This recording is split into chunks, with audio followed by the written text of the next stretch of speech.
Please take note that the Village of New Paltz will hold a public informational meeting on May 14th, 2014 at 7:30 p.m. at the New Paltz Village Hall, large meeting room, 25 Claddick Avenue, New Paltz, New York, 12561, to discuss an application for funding submitted to the United States Department of Agriculture, USDA, Rural Development for its water and waste program. The proposed project for which the funding is sought is to support the village's desire to improve water quality, service, and reliability of the Village of New Paltz water system. The village proposes to replace the existing water filtration system at the Village of New Paltz water treatment plant located at 200 Mountain West Road in the town of New Paltz. The project will include replacement of the existing water filtration system. The existing treatment system is a U.S. filtered Trident TR420A 1.5 with 3 tank units. The existing treatment system is over 20 years old and is approaching the end of its serviceable life. After substantial research and evaluation of treatment options, the village has determined that the Paul Era AP microfiltration system would be the appropriate technology for the facility. The area benefited by the project is the 1,065 water system users within the Village of New Paltz, plus the State University of New York College at New Paltz. It is anticipated that the project will be financed by $4,131,500 loan from the USDA Rural Development at a 2.5% interest rate payable over 38 years. At the public informational meeting, residents will have the opportunity to become acquainted with the proposed project and to comment on such items as the economic and environmental impacts, service area, alternates to the project, and any other issues related to replacing the existing water filtration system at the Village of New Paltz water treatment plant. Okay. I'm Mark Lauer.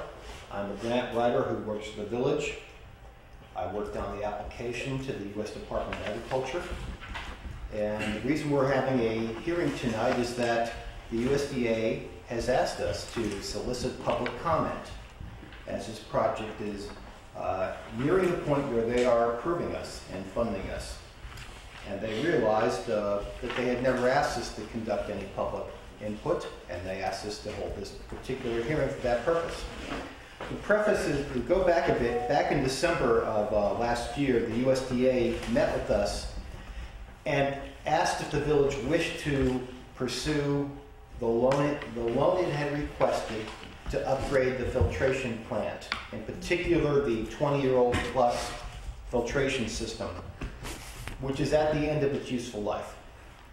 In January, the village board decided to proceed with a resolution authorizing the submission of what USDA calls the final application. Up to that point, we had submitted the initial application, which got us the offer. The final application essentially seals the deal. And yesterday, in part because the national office in Washington's in a hurry to make these awards at the end of this month, they asked the village to sign the letter of conditions. The letter of conditions is effectively the closest you ever get to a contract with the USDA.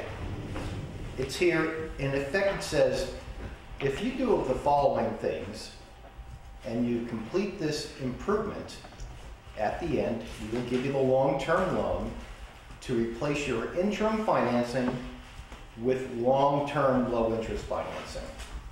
And if this was 10 years ago, I'd be talking about 8–9% interest rates. Right. Right now, it is 2.5%, and that is the highest it can go. Between now and when you close on their loan, if it drops, you get even a lower rate. Historically, it's dropped as little as 2.25 in the last year or so. They changed the interest rate by quarter. They announce in the Federal Register every beginning of each quarter. But some years ago, for many years, we talked about 4 3/4, 5%, or even higher, year after year after year. And 2.5% is really bottoming out. Mm-hmm. And if it can get much lower, it's hard to imagine how it'll get lower for 38-year financing. That is long-term financing. So we're holding the hearing tonight to get public input on what we're proceeding with. And the application describes in a preliminary engineering report in particular what we have in mind. And the USDA has agreed with the conclusion of Brunner and Larios as to how to improve the filtration system. What I'll do at this point is, since I'm not an engineer, and we have Alan Dumas here from Brunner and Larios, I'm going to introduce him, and he'll describe in particular what we'll be doing. And then we're going to open up the hearing to comments in general. Great. Thank you, Mark.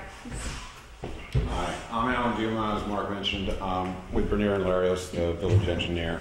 I just want to take a few minutes to kind of more or less go through a little bit more in detail about what we're doing.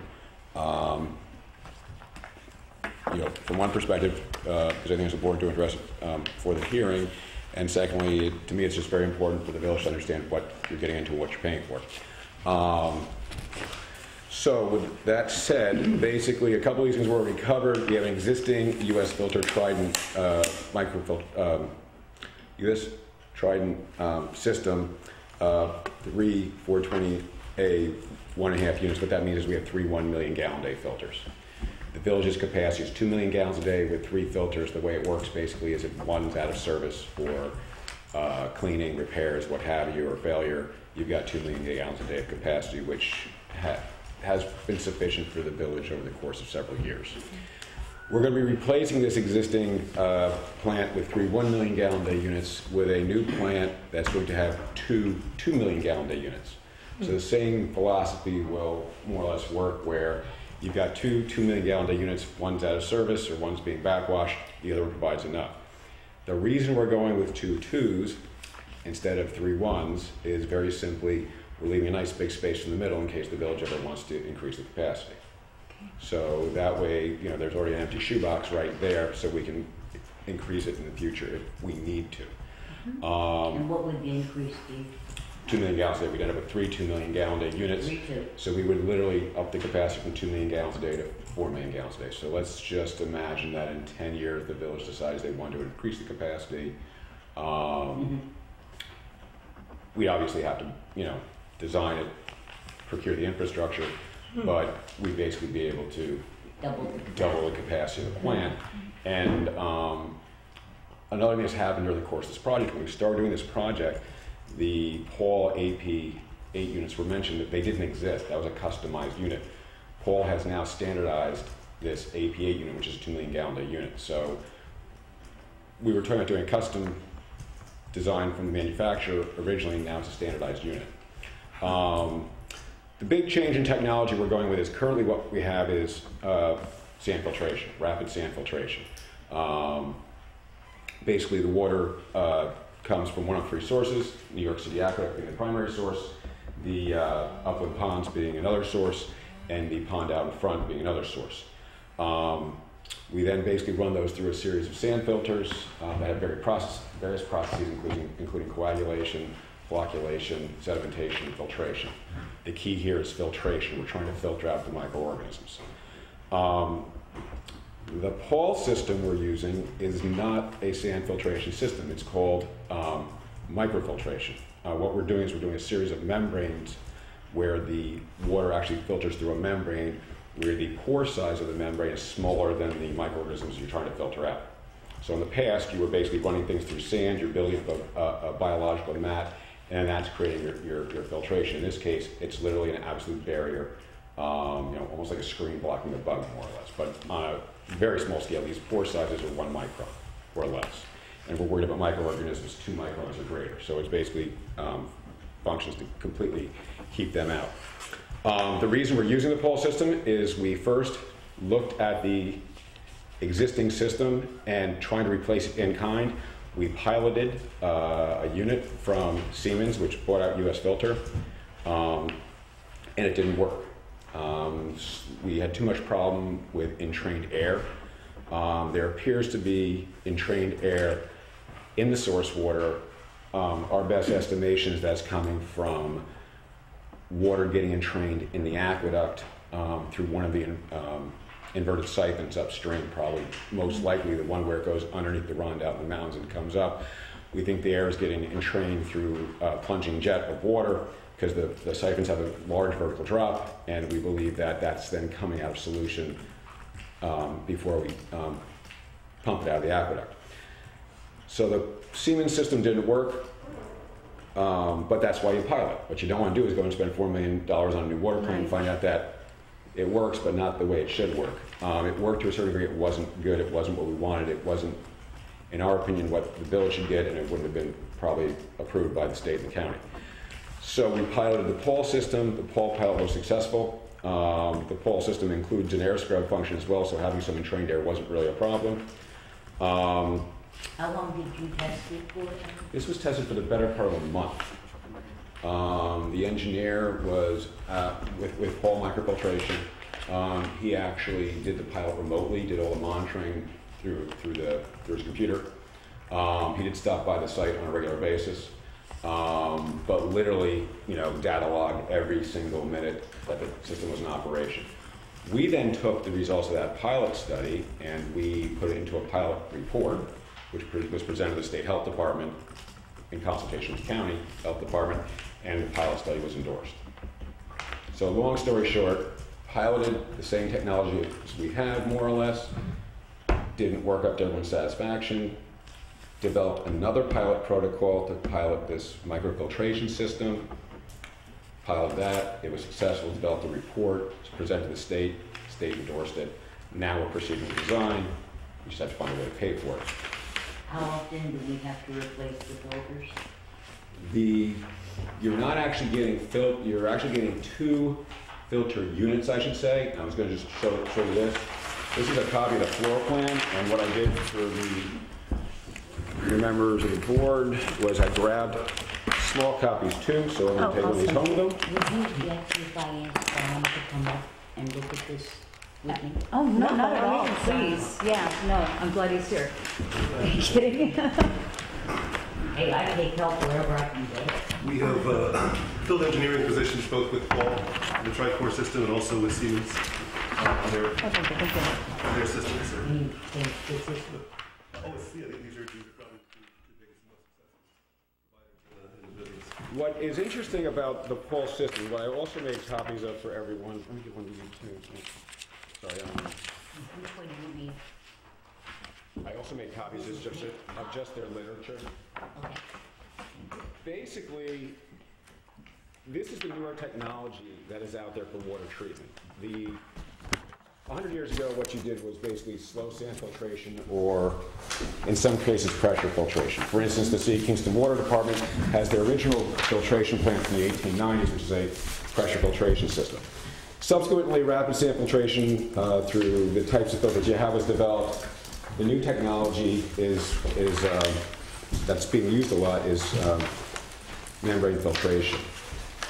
So the reason I made the copies of the floor plans, and once again, this is only a progress drawing, it's not the final plans, we're still working on those, is to basically just show you how it's fitting within the existing footprint of the existing plant.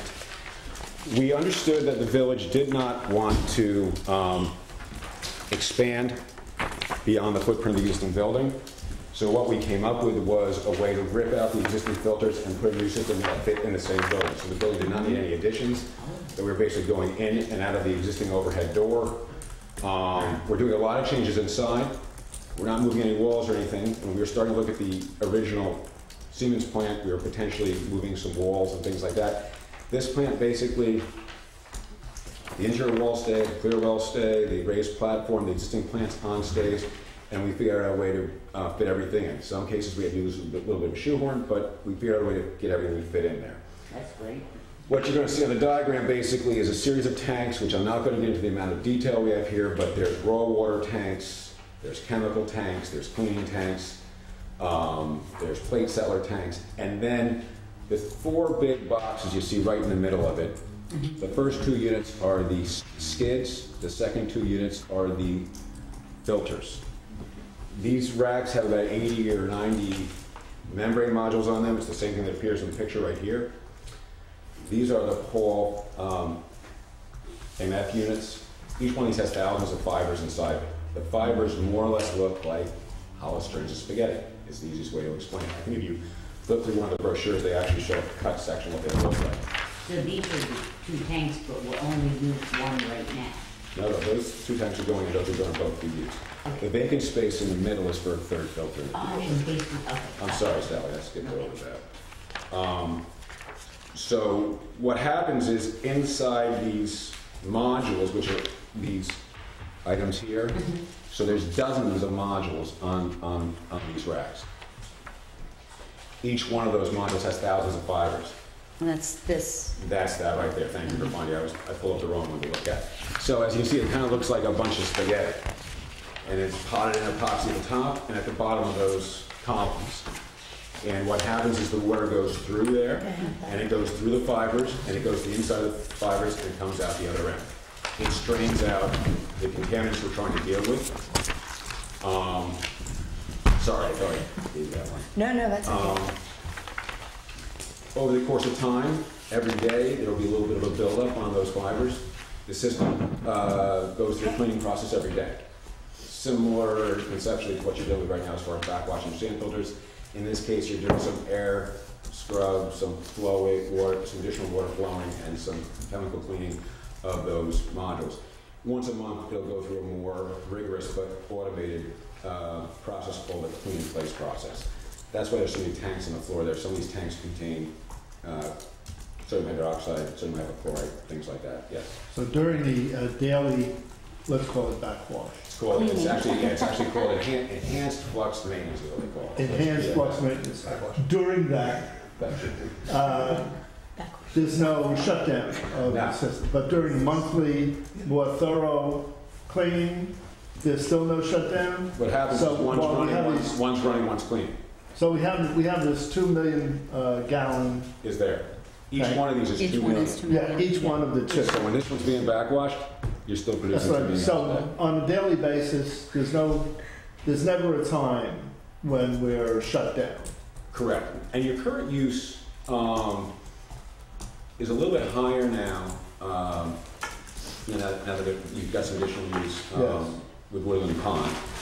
But it's still under 1 million gallons a day. It's like 900,000 plus. So 2 million gallons a day is plenty of capacity. Don't forget that in the summer sometimes your flow, you go, could be 1.2 million, 1.25 million, what have you, or more. Sometimes your flows are going to be 750,000. But the 2 million gallon a day capacity gives you enough capacity to handle normal and peak flows. Yeah, I'm perfectly comfortable. Because your peak flows could be as much as like almost 80% more than your normal flow. Right. So you're saying these membranes don't need to be replaced, they clean themselves? I was going to get to that. Okay. Sorry, it was a very long-winded response to this very simple question. So the modules themselves, not the skids, not the racks, but the modules, the estimated longevity of those is 10 years. Okay. The reason they're 10 years is they've been using this technology for 13 years, the whole microfiltration. The original plants they put in there are 13 years old, they haven't replaced them yet, but they feel comfortable saying 10. And it's a 10-year prorated warranty. So you very well could see after 13 years, they're still good. After 15 years, they're still good. So at some point in the future, though, what happens is basically these are all couplings at the top and the bottom. Those units come off and those units get replaced at some point in the future. So you don't need to replace the whole system. No, you're just replacing and those are called the membrane filtration modules themselves. So you're just replacing those. The other thing is these plants are built in a modular fashion. It's on a standardized skid. As certain things get upgraded over the course of time, it could be electronics in the control system. They're made so you can basically pull out components, put in components. Cortland, New York is the home of Paul Microfiltration, so it's kind of nice dealing with a local company. So they're, the engineers we're dealing with are coming right down out of Cortland. About as local as you can get for a filtration plant manufacturer. We had another client that did a small one. He's up in Greene County, and they actually went up to the factory in Cortland and looked at their system as it was being tested on the factory floor. So they're fairly close by. We're dealing with reps from theirs in Cortland and Long Island. So they're a fairly local company, but they sell these worldwide. It's a publicly traded company. It's fairly large, but they're a business right out of New York. So that's kind of a long-winded answer to your question. But basically what it is it's a new technology. It was piloted, it was successful, it worked within what I'm going to call the factory floor that you already had. Doing a few modifications here and there. We're updating a few things. For instance, there's a few places where you've got some leaks in the roof. We're going to be trying to take care of the roof problems. There's a couple places we got to raise the ceiling, but once again, we're not affecting the framing of the building. Like kind of a storage room, we're raising the ceiling a little bit. We're doing a little bit of work outside. There's an existing 2-compartment lagoon outside. We're going to be raising the center wall. Once again, that's an existing footprint of the lagoon. We're going to do a pump station outside the lagoon because we're doing a lot of recycling here. You would ask about backwash. And this thing produces like 60,000 gallons plus a day of backwash water. The manufacturer, and Regnier and Larios, and the representative that comes that sells these units has worked on a way to, through a metal plate settler, to basically take that backwash and concentrate it. So we're basically recycling a bunch of it right at the head of the plant. So that's why there's even more equipment employed than we normally have on one of these systems. We're doing a little bit of other work outside. We're doing secondary containment for chemical deliveries. We already have a secondary containment system for chemical deliveries out there now. We're doing another one at the other end of the building where chemicals are going to come in the chemical storage room. It's a DEC requirement. There's some piping going on outside. Pipes, so we got pipes and valves and purges going outside. There's an underground oil tank. We're going to remove and replace an above ground oil tank. Once again, it's 25 years old. Good idea to take it out. Some other interior work, but most, or should I say 97%, 98% of the work is going on inside the building. So very minor work outside. A little bit of a change in the driveway at the request from the village. So if you have any questions, I can try to answer them. That's kind of just a quick overview of what we're doing, why we're doing it, a little bit of the technology. I have a question. Since you're fixing the roof, have you considered solar panels for the electricity that's needed to run the plant? We have not looked at that. Wouldn't it be a good idea? That's a great location. Having been up next to the roof, in my opinion, the orientation is probably good for that.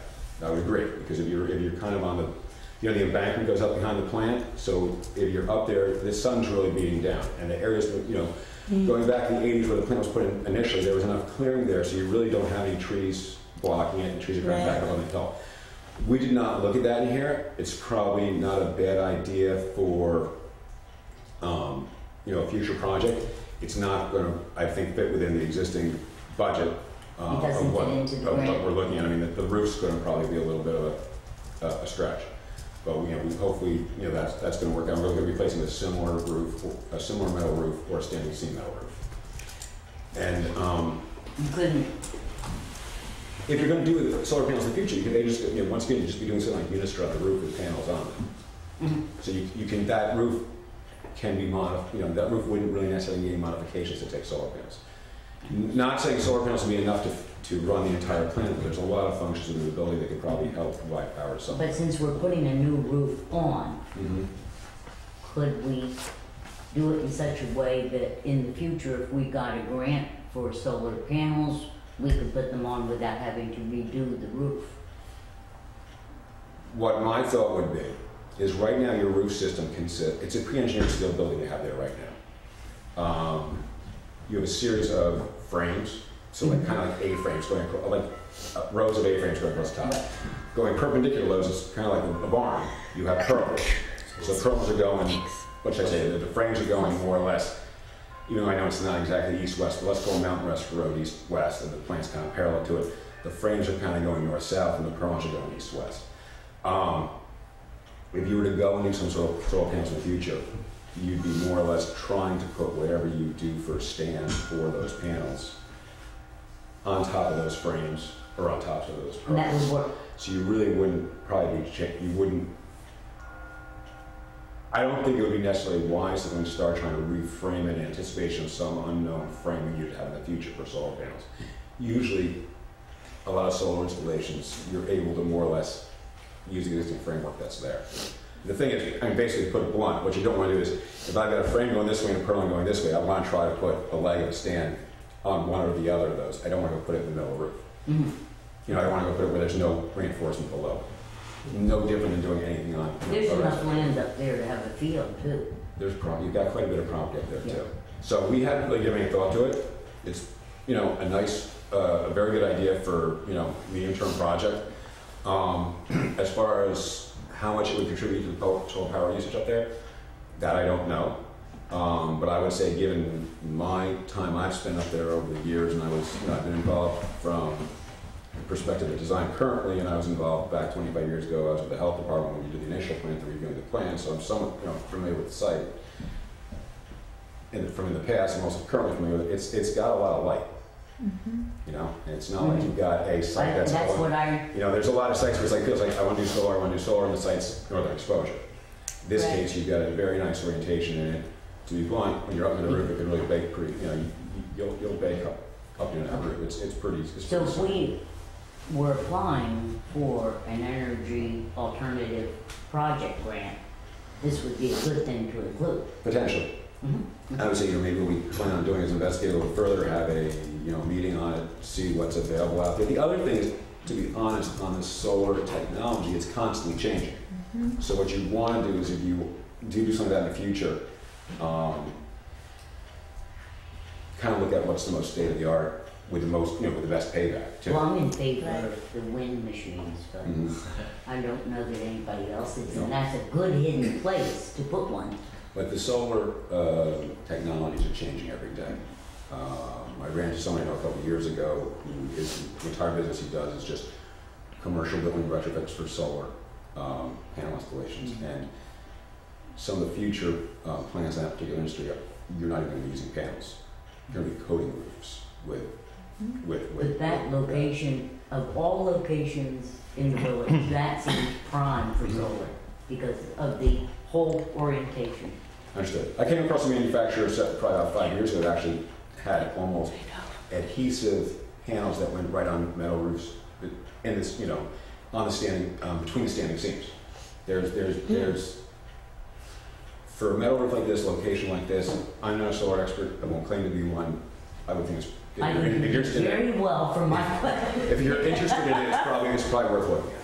Variation on the theme, we're in a part of the state where there's a lot of grist mills, and 100 years ago they used to use river and water to generate power. Now I know in wastewater plants they use methane gas to generate power.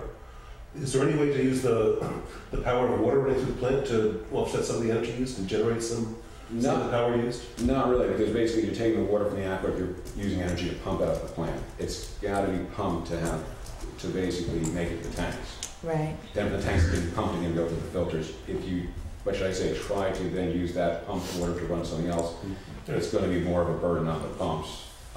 You wouldn't normally do that. If you were, say, in a location where you had a fairly high elevation water source above the water plant, where you're able to somehow use, you know, to generate hydropower, that would be an option. You know, could you do something in a very small scale from your upland ponds as if the water runs down to the plant? Maybe, but not necessarily. Well, the thing with membranes, they always used to foul a lot, and I'm pleased to hear that they're the backwashing and the chemicals. Are those chemicals, are some of them nasty? What we're using is, we're using sodium hypochlorite, which we're using already for chlorine, for disinfection of the finished water. You know, by code, New York State Health Department requires subpart 5-1, minimum treatment required for drinking water disinfection via chlorination. So that you're doing. So we've got that, but that's also being used for chemical cleaning. Caustic soda was already been in existence up to before. Sodium hydroxide. Citric acid, which is non-hazardous. And those are the three cleaning chemicals. And you can assure them this plant's laid out well enough where there's no chance those chemicals are going to... I can get to that. I can get to that in a minute. We spent a lot of time on that too. Good, once again, very good questions. However, the cleaning, once the units are cleaned, the cleaning chemicals do have to be neutralized. So we're also using sodium bisulfite to neutralize the chlorine. The citric's also used to adjust the pH. So what we're doing is, since the water sample we're doing is we're more or less neutralizing it before those actual goons. So not only do we have the cleaning chemicals, we have neutralization chemicals too. So we basically have the chlorine, which is sodium hypochlorite, caustic, which is sodium hydroxide, citric acid, and sodium bisulfite. Should I make the end? Because I've got a number of questions. You're still done with I could take questions at the end, or I could take them out. It's up to the. What's the lifespan of the systems? We have a 38-year financing plan. The system, last system lasted 20 years. 38 years is a hell of a long time. Last system, yeah, probably closer to 25. I think it was realistic we were talking more or less late 80s. These things don't last forever. Is it going to last more than 20 years? Yes. Is it going to last more than 40 years? I don't know. So at some point you're going to have a spent wastewater plant and a little bit of debt remaining. That will be a long time from now, but just be aware of this. That's why I asked the question. Currently, it is, it is the state-of-the-art system, as was mentioned earlier. It is the new technology. I can tell you, certain filter systems are still out there. The City of Kingston, like I said, has their original filters from the 1800s. Now they've got some been replaced, but they're in the original building, the original pressure vessels. I'm not saying this thing wouldn't be functioning fine a year or two out in 4 years. Can't guarantee it. I understand, yes, it is a 38-year loan. If the plant lasts 35 years, does it last 45 years, does it last 25 years? That I'm not sure how the technology is going to change. I know that this design is a fairly bomb-proof design. I know that Paul is one of the leaders in the industry as far as membrane filtration. The processes they've come up with for cleaning the filters is quite advanced. The nice thing about this is, with the membrane filtration, as I mentioned before, it's an absolute barrier. You are literally blocking the microorganisms from going through the filter fibers. They can't make it through because the fiber pore size is smaller than the microorganisms. You're worried about things, as I mentioned before, 2 microns and larger, each micron, or 1 micron. Understood. Do you happen to know, call your name, how long Paul stands behind the system? How long they say the shelf life is of these systems? I'm just a grant writer. Oh, I'm so sorry. Okay. I apologize. That would be, they didn't know what the manufacturer says. I did get an email today from the manufacturer's representative. The actual sales rep on this is TC Tech. And they did give me a bit more information on the warranty, extended warranty options, things like that. So I will have to, I got at the end of the day, I didn't get a chance to take a look at it. Yeah. Just good, I think, for them to understand what the possible gap is between the life of the system That's a good, and the length of the loan. Very good point. And also, do you have a sense of the expense in replacing the filtration modules? I have run some preliminary numbers before. And if I recall correctly, once again, this was like last year's dollars, and I'm trying to recall the number way back here. I think it was something like $230,000. So Just the filters. Just the filters. So 10 years. So you could see that. I'd have to double check that. I don't know. There's a bulk discount. I don't know what inflation's going to be.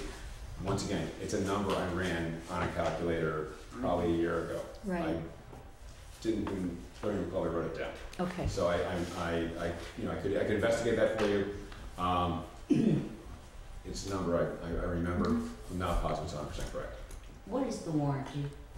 Once again, I got all He the just warranty got it. information today in an email from the rep for the company, and I didn't get a chance to look at it yet. You don't know yet. Well, I have it in writing, I haven't had a chance to read it yet. That's what I mean. So we don't know yet. Most plants you're buying, it's going to be the minimum 1 year, which is most treatment plants are going to be. They do give extended options. They do give service contracts. Once again, we're going to present all that information to the village once we've had a chance to look at it. So the village can make a determination what way they want to go as far as. We don't have to do that right now. No, you do not need to do that right now. But we do need to make a decision by the end of the month, correct? For the grant, or no? This meeting is just to ask the public Right, what they think about the project that you're going ahead with. okay. Because in January, the board said, let's go with the final. Right, yes. And what USDA now has said, what the effect of the letter of conditions is.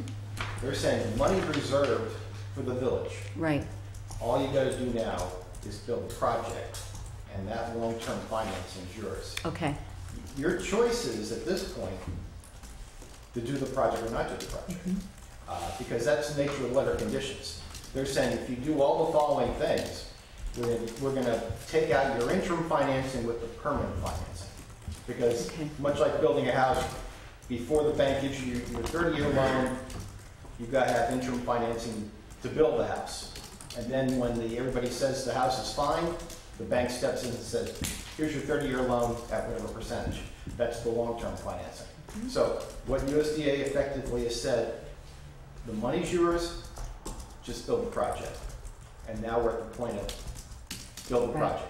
And just so I understand, But there is an interim here, Mark, and I think that's what we're trying to get our hands on. Part of a decision is warranty, guarantees. Okay? In other words, if you buy a car, it has warranty. Now, what I'm interested in knowing is, what is the warranty, and is the initial expenditure justify a 10-year replacement of $230,000 every 10 years? You know, does that financially make sense?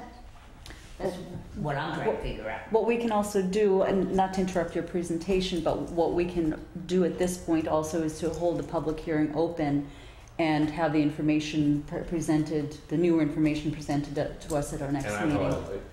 I just got it today. Which is fine, yeah. I didn't get a chance to open it, but it was, like I said, any plant we buy, you're going to pretty much be getting a 1-year warranty from the manufacturer and from the contractor doing the installation. It doesn't matter which. It really doesn't matter what technology you're doing. I don't recall what they give beyond that, and I did not get a chance to read what the various options are as far as extending that. But they do. The one thing I will say about this company is they do give you options to extend that. The second thing I'll mention, I mentioned before, as far as the modules are concerned, where they're using a number of 10 years, their experience has been they're still using the original 13. modules. They're 13 years old, haven't any problems. The modules themselves are actually, Paul's actually teamed up with Asahi, A-S-A-H-I, they're a big conglomerate in Japan, and they're the ones who manufacture modules, and they've been very happy with the relationship and the quality of those modules, and that's what they've been using for quite a while. And they're a state-of-the-art membrane filtration module. But I think we have to keep in mind, the purpose of the hearing is to ask the public here right. what they think about this But project. then we have to authorize the purchase of. Right, but we don't have to do that tonight. That's what I'm asking. What USDA has now said to you is that you have a clear path if you want to do this project. You have to decide whether it's, at some point, you as a village board have to decide to ask Brianna Larios to complete the design, go to bid. If you don't do that, you're giving up the financing.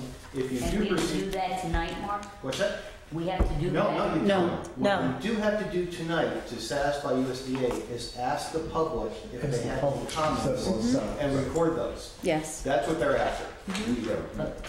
But my question remains, we've asked the public, now it's to us. When does this board have to act to tell Grenier and Larius to proceed and finish the design and contract? There is no specific deadline for that. But what I'm saying, what I'm trying to say is, I haven't heard you ask the public if they have comments. If I could maybe Well, I don't just know if interject we- one yeah. thing. The design's currently underway, so the design's probably 70% done. Thanks, Don. What we're not doing at this point in time is, the documents aren't done. We can't do bid documents, we can't go out to bid or anything like that until the plans are approved. So at this point in time, we're just in design and then agency Okay, review and approval. okay. So you've got, if let's just say we came with another grant program to be able to do this solar energy source up there, if let's say there was some feelings one way or another as far as what's available as far as extended warranty options for the manufacturers, you've got time to figure that out. As Mark said, tonight's just the public hearing. I want to take the opportunity so the public and the board knew Exactly what the project is. Yeah. a lot of villages have a lot of very expensive infrastructure. When I say villages, towns, cities, what have you, whether it's buildings, vehicles, roads. In this case, you've got your own water plant, you've got your own wastewater plant. Right. This stuff's expensive. The good news here is we're basically recycling the existing building. We're actually, I didn't do it, isn't showing these plans, there's a bunch of catwalks and railings throughout that building. We're gonna be reusing, we're gonna be taking them out and putting them back in. So we're actually trying to, you know, which I say, re-occupy the building as best we can without going outside the footprint. So has it been 25 years? Yes. Would it have been nice that it lasted longer? Yes. Good news is you're basically gutting it and you know, reinserting a new plant. Could we now, we have 4 other members of the public, as I count, and a cameraman. Do we have any public comment from the other members? Well, are you of done the with your public? presentation first? If unless you have any questions. Okay. I would, I have a question. sure. I'm just curious, do we have any current debt from the plant that exists now? When it was built in the 80s? I don't I think can answer so. that. I'm just curious, because you were saying 38-year financing, there's a Right. chance that it won't, last in excess of 20 years, but not necessarily that long. Is the USDA available when we need a new one? Are they going to be there to provide the grant then too? For financing that project then? Who knows? I think it depends on who's running the USDA and the rest of the country. The USDA's been around since the 1930s. I don't have any reason to believe they won't be here long after I'm gone. It was open-ended. I'm just curious. Yeah. No, it's a good question because Don brought it up at the table here. So Okay. The one good thing I will say is whether it's water infrastructure, wastewater infrastructure, roads, parks, what have you. In my opinion, being a Ulster County resident my entire life, and family's been here since the mid-1800s, and Hudson Valley since the 1700s. Locally, I find we're always very fortunate whether it's USDA fund largest loans for projects, or HUD Small Cities grants, or other state and federal grants. New Paltz and other surrounding communities, I think we've all been quite lucky that we have found ways to, what should I say, use public dollars to help support our public works projects. We're not a very affluent area, and being able to have these sources is really important. As Mark was saying, 8-9% interest is a lot different than 2.25. Yeah. The only thing that can really change is the regulatory picture, because until a few years ago, towns like Warsing and Ulster could take advantage of this program. The USDA has decided in 2009 if your population is over 10,000, you're not eligible anymore. You're not rural. And that's really, really Wow. Yeah. causing a lot of grief for the town of Ulster. They have projects they'd love to submit, and they cannot submit these. They're not rural anymore. And you can have an area of the town that's very rural and very spread out, but because you can have a large area, a small population, but that population is over 10,000. For you can't example, take advantage of it anymore. the town of Warsing is not eligible any longer, but the village of Elmville under 10,000 is eligible. The village of New Paltz under 10,000 is eligible.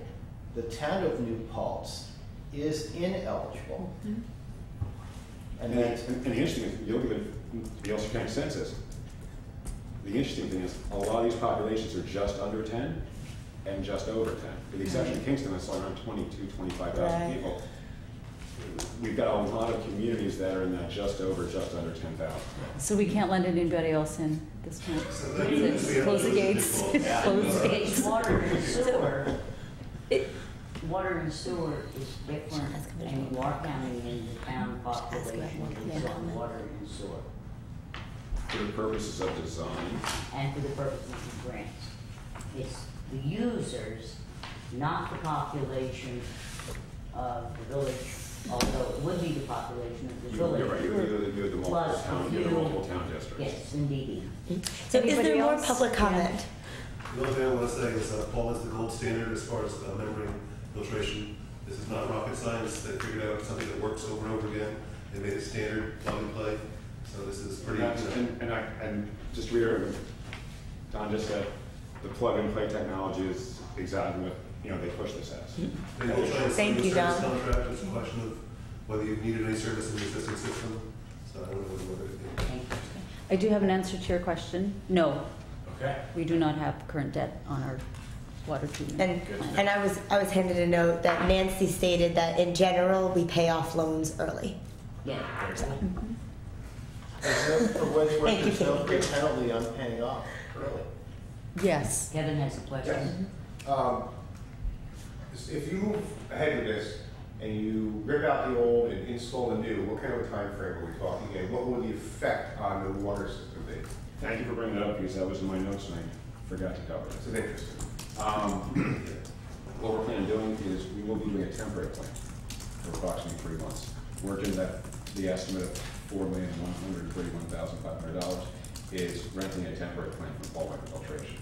What they have is they have the same type of system literally in a series of semi-trucks that they will basically bring to the site. So what we'll do is they will set those up in the parking lot.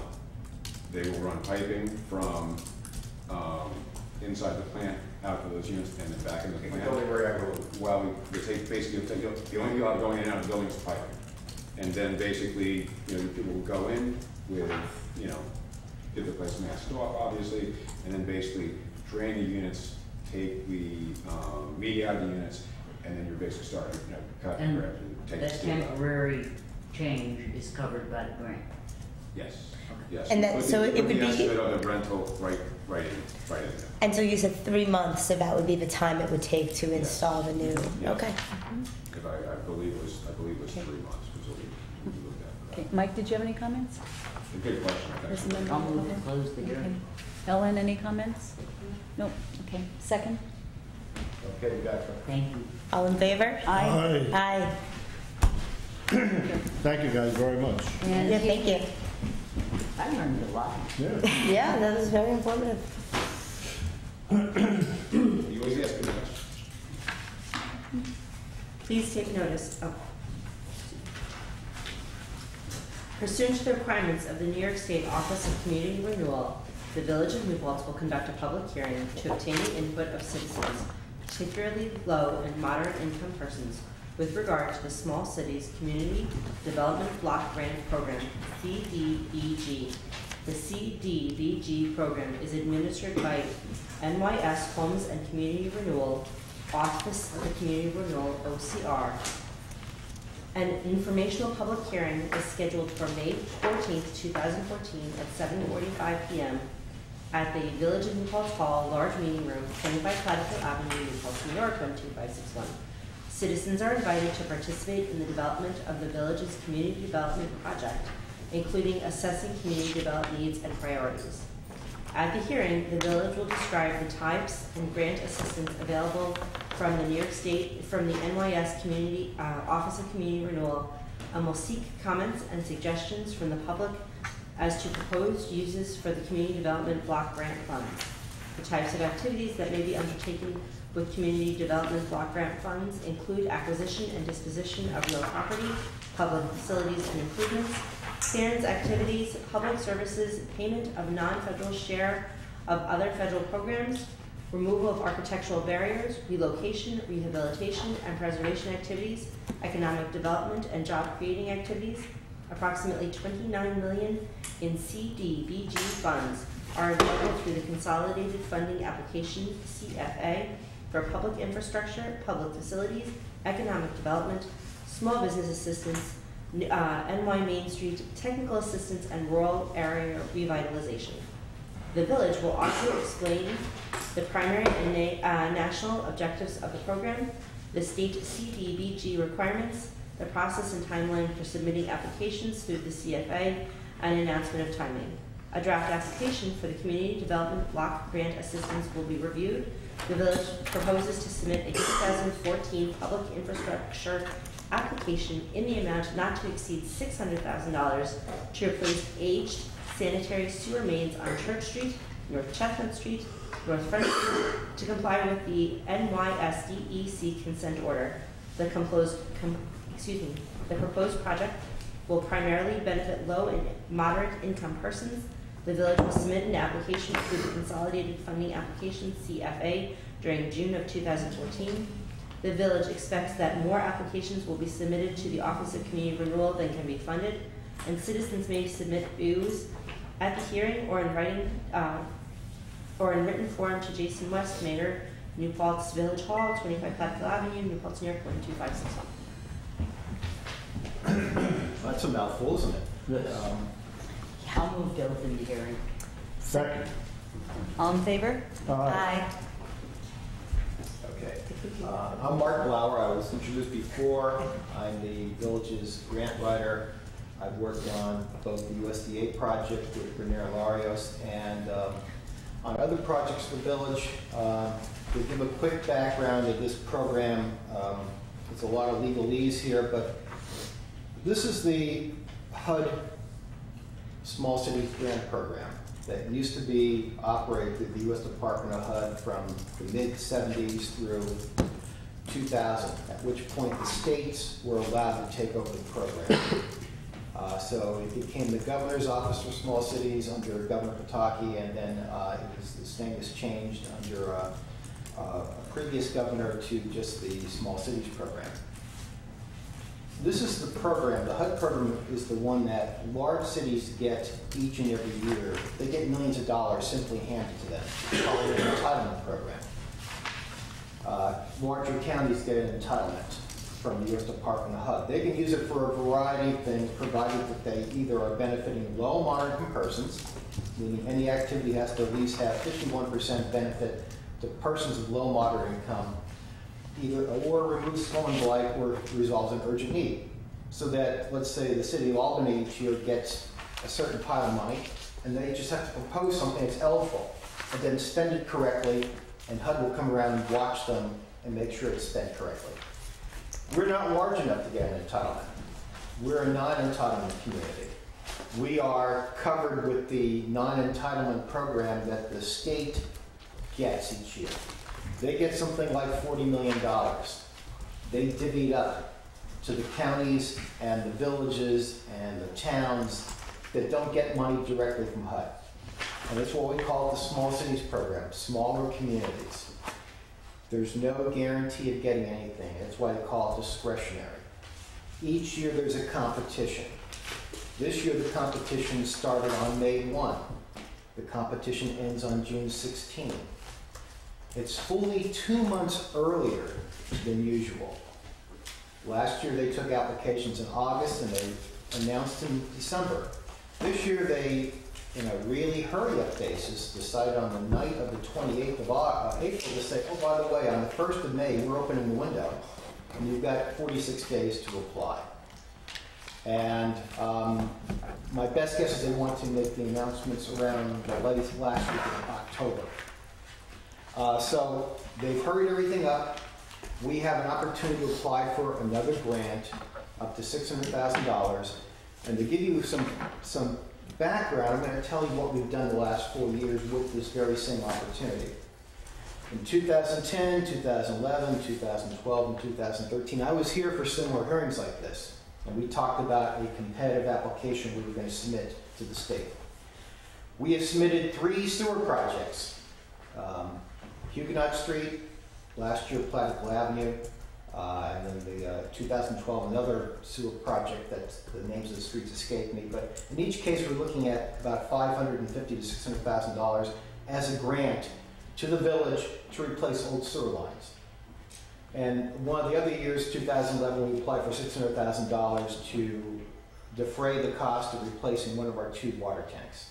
Okay, that water tank was replaced last fall. Work is winding down this spring with painting and landscaping, but we have a brand new water tank. The issue was that the old water tank was not structurally unsound, but it was at the end of its useful life, so that when it has problems, it would announce itself in a sudden and severe way so that you'd have to spend money not on your terms, but on the water tank's terms, which is now. The other projects were related to an ongoing problem that we have, which is called the DEC consent order.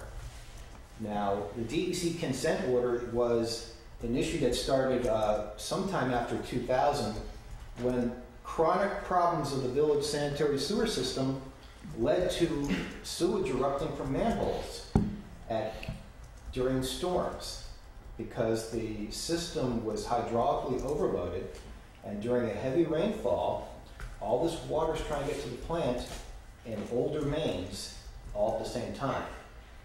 And that caused manholes to blow up, not blow up, but overtop themselves. You had effectively untreated sewage in the streets.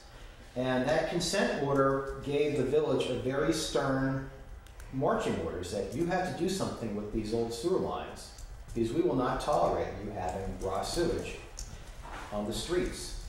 And in effect, the village started a process with its own money of trying to address this. And some of our old reports talk about the money that the village spent to resolve this. But this problem goes on and on. We did the Huguenot Street, we're going to do Platic Avenue, we're going to do the other project, but we're still under immense pressure to do more. I'm looking at a notice of violation from last September. We got copies here if anyone wants to see it. To point out that this is not a simple, easy to resolve problem.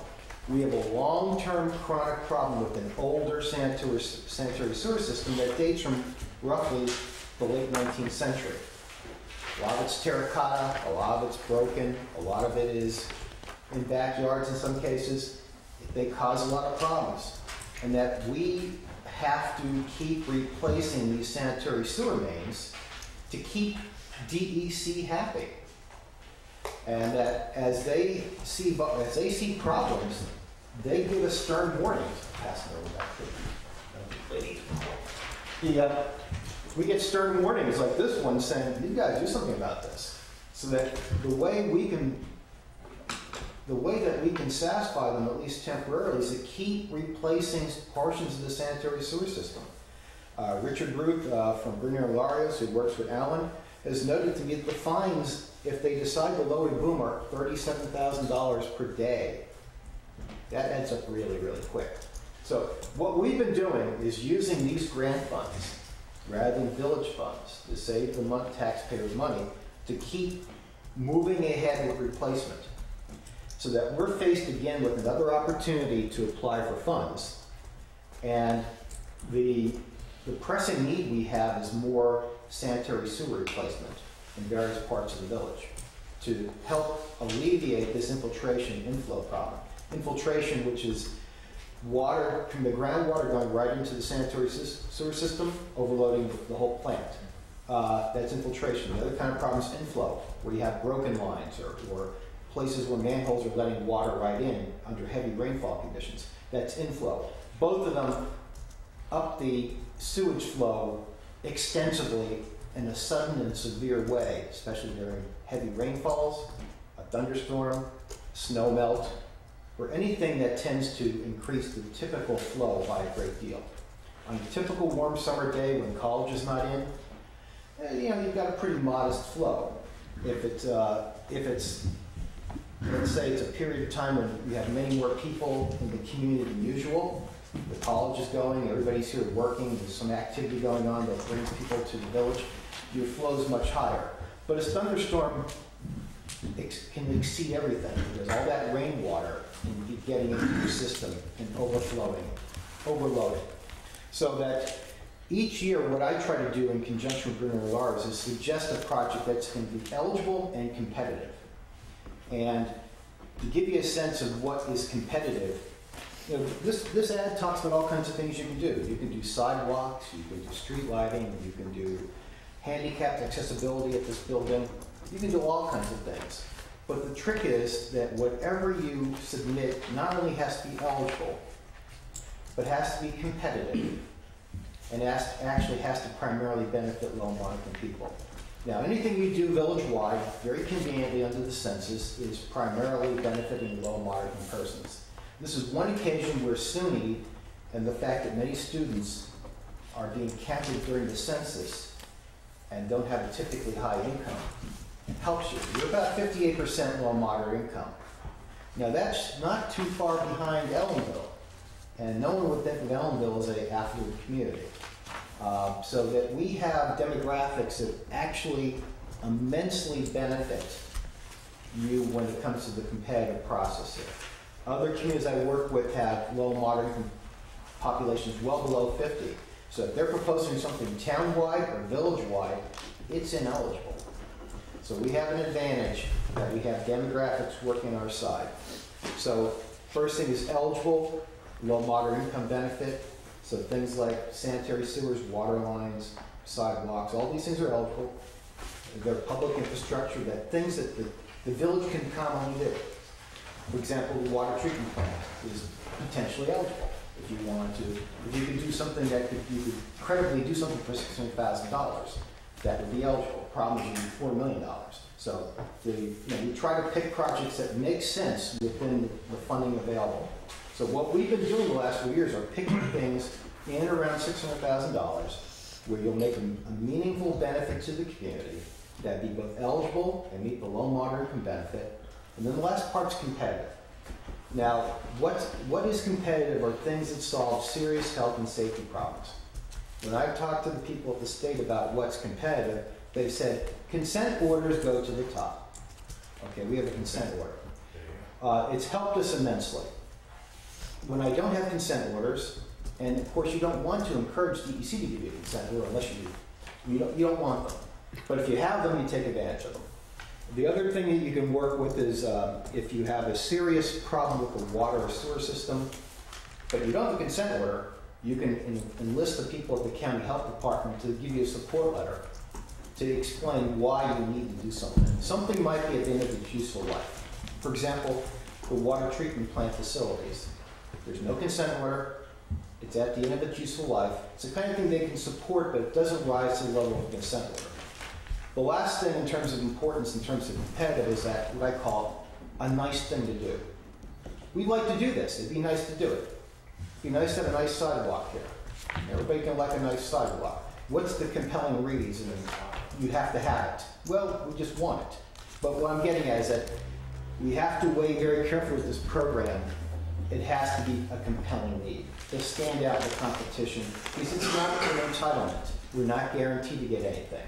So that when we win the last 4 years, we won by beating others who had projects that might have been a nice thing to do, but weren't really compelling. So we won the last 4 years, which is unusual because we came up with very compelling arguments each time.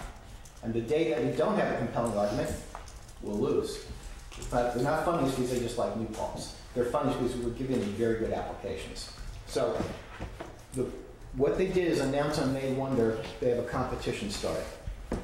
I worked with Bernier and Lars and made a suggestion that we try to keep addressing the consent order. And what I have here from Bernier and Lars is a draft budget that they came up with that proposes a project that's not a whole lot more than $600,000. The idea is that when you actually bid it, you get better bids.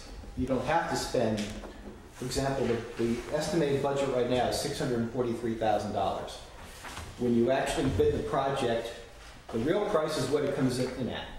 We've been lucky on a lot of our projects that we've been beating the estimates because Bernier Lars, for example, has a pretty healthy contingency here of $47,000. I noticed that immediately that would take us under the $600,000 if we didn't use that contingency. Yes. Yeah.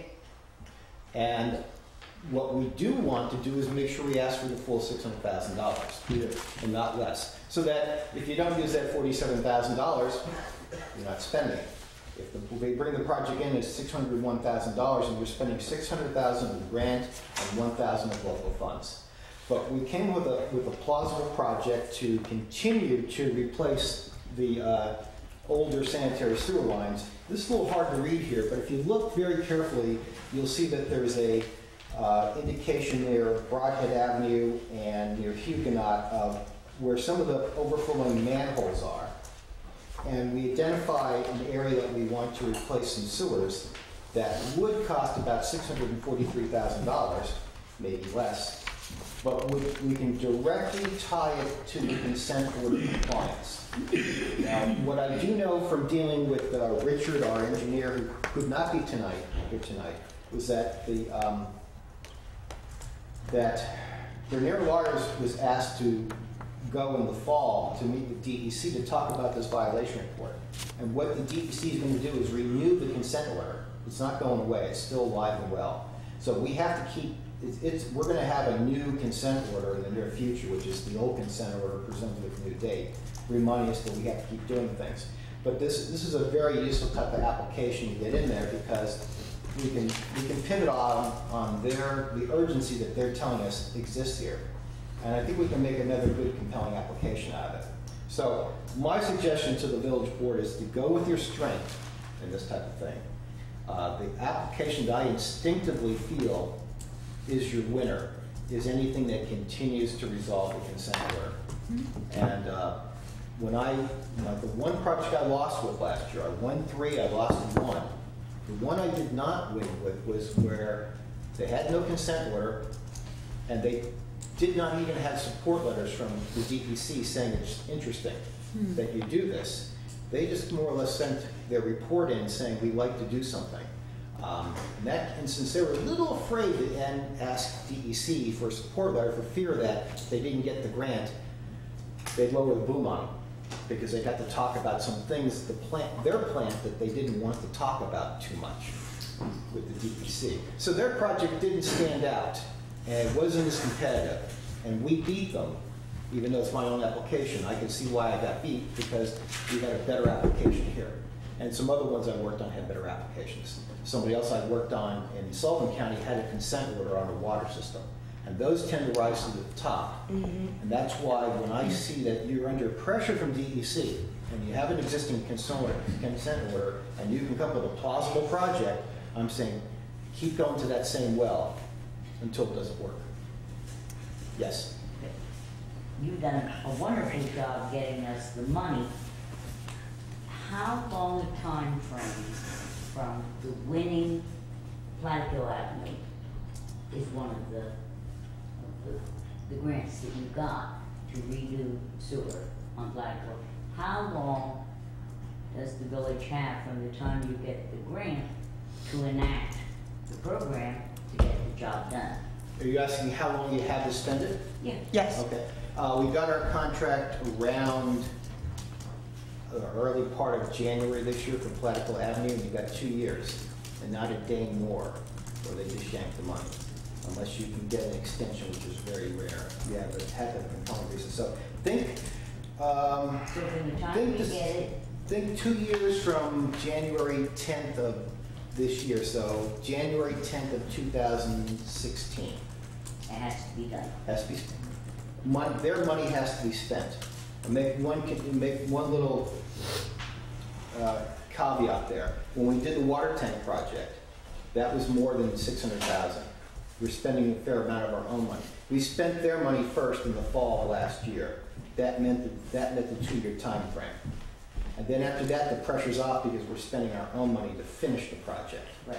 Okay, so Platteville Avenue is one where it's mostly the grant is going to be doing it, and the current one we're doing now is going to be bid probably in the next 6 weeks. That's the Platteville. No, Platteville's the most recent one. The 2012 project, and forgive me, I just can't remember the name of the streets. I think you're overdoing sewer lines that run under cross properties. Yeah, that's easements. precisely it. Yeah. So it's Millbrook. That project has to be spent by December this year. No, right. Okay, so the short answer is you generally have 2 years to spend money. So we have bid this project? The one you just mentioned, Millbrook? No, all of that. Richard Ruth is getting DEC to approve his plans and specs. Okay. And I've noted to him that, if they're giving him trouble, we have to tell the state funding agency that we're getting in trouble, because at times they will slow you down at DEC. But we have until December to spend that money. Think of December 31, money has to be spent. Okay. And it's very practical. We've done this before when you've got about 7 months to go. There's sufficient time, provided that we don't have issues with DEC delaying. But in some occasions, I've actually got year extensions where the DEC is taking its good sweet time, and other communities reviewing plans and specs. So that's a good reason if you need more time when it's beyond your control. But generally, 2 years, spend it or lose it. Now, on the $600,000, or most of that project will be covered by the grant. I believe that the total project is right around $600,000, so you're looking at spending grant money. It depends on what the bids come in, and that's the how bidding works is always the wild card. So if you can complete everything for under 600,000, you're spending only the grant. Because the grant is 600,000. We have to borrow the money up front. No, We don't. USDA and the small cities people work a bit differently. As you get bills from the small cities, when you get bills on the projects, let's say, this Millbrook project. When you get bills, you can draw the money from the state small cities program. Then and there, just show a valid bill. And it takes 10 days to get the money. Okay. USDA is a little bit different. They expect you to take out interim financing, Right. build the project, and then they give you their financing as the permanent financing. They're a little bit different. Small cities will advance you the money as you have valid bills. Okay. So you don't have to borrow money. At most, you might have a case where you're paying out of the general fund for a week or two at rate, and then you reimburse yourself. But there's no long-term, it's not as if you're borrowing the project for that. You're using the grant. Now, if you propose a project like this one, or if this one does come in at, if this one comes at 643,000 after you get the bids, then you're making provision to spend 43,000 above and beyond the grant. But the first 600,000 expenses, you take out of the grant. The last 43,000 expenses, that's your money. You only pay your money out at the end. Again, it depends on the bids. Let's go the other way. Okay. Say the project only costs 400,000 and you've gotten 600,000. That is a rare event. However, if that is the case, I have a situation in Sullivan County right now where they are asking to add a street to a water line project. A street that they intended to put into their next application. They're asking if they can do it a year in advance. With the extra money. With the extra money. And provides the same neighborhood and provides pretty much the same beneficiaries. This is the same water district. With their permission to let you do that. So that it is rare to actually give money back. Last year, the town of Ulster completed a storm drainage project in Glen Area and had money left over. They petitioned the state to spend the balance of funds on more storm drainage on adjacent streets, again, still in Glen Area. You can't go across town. Still in the same neighborhood, and they got permission to spend the extra money in the same neighborhood for more of the same. And they got it. They got permission. So that is fairly common. Again, the bids will tell you everything. Public comment? Are we supposed to get public comment? Yes, that's why I'm going to stop talking. I'm going to ask the public to ask questions or comments. To make things simpler for the people taking minutes, I just ask that you identify yourself so that we can show you, because I'm going to put the transcript of this hearing into the application. Questions or comments? So ask good questions.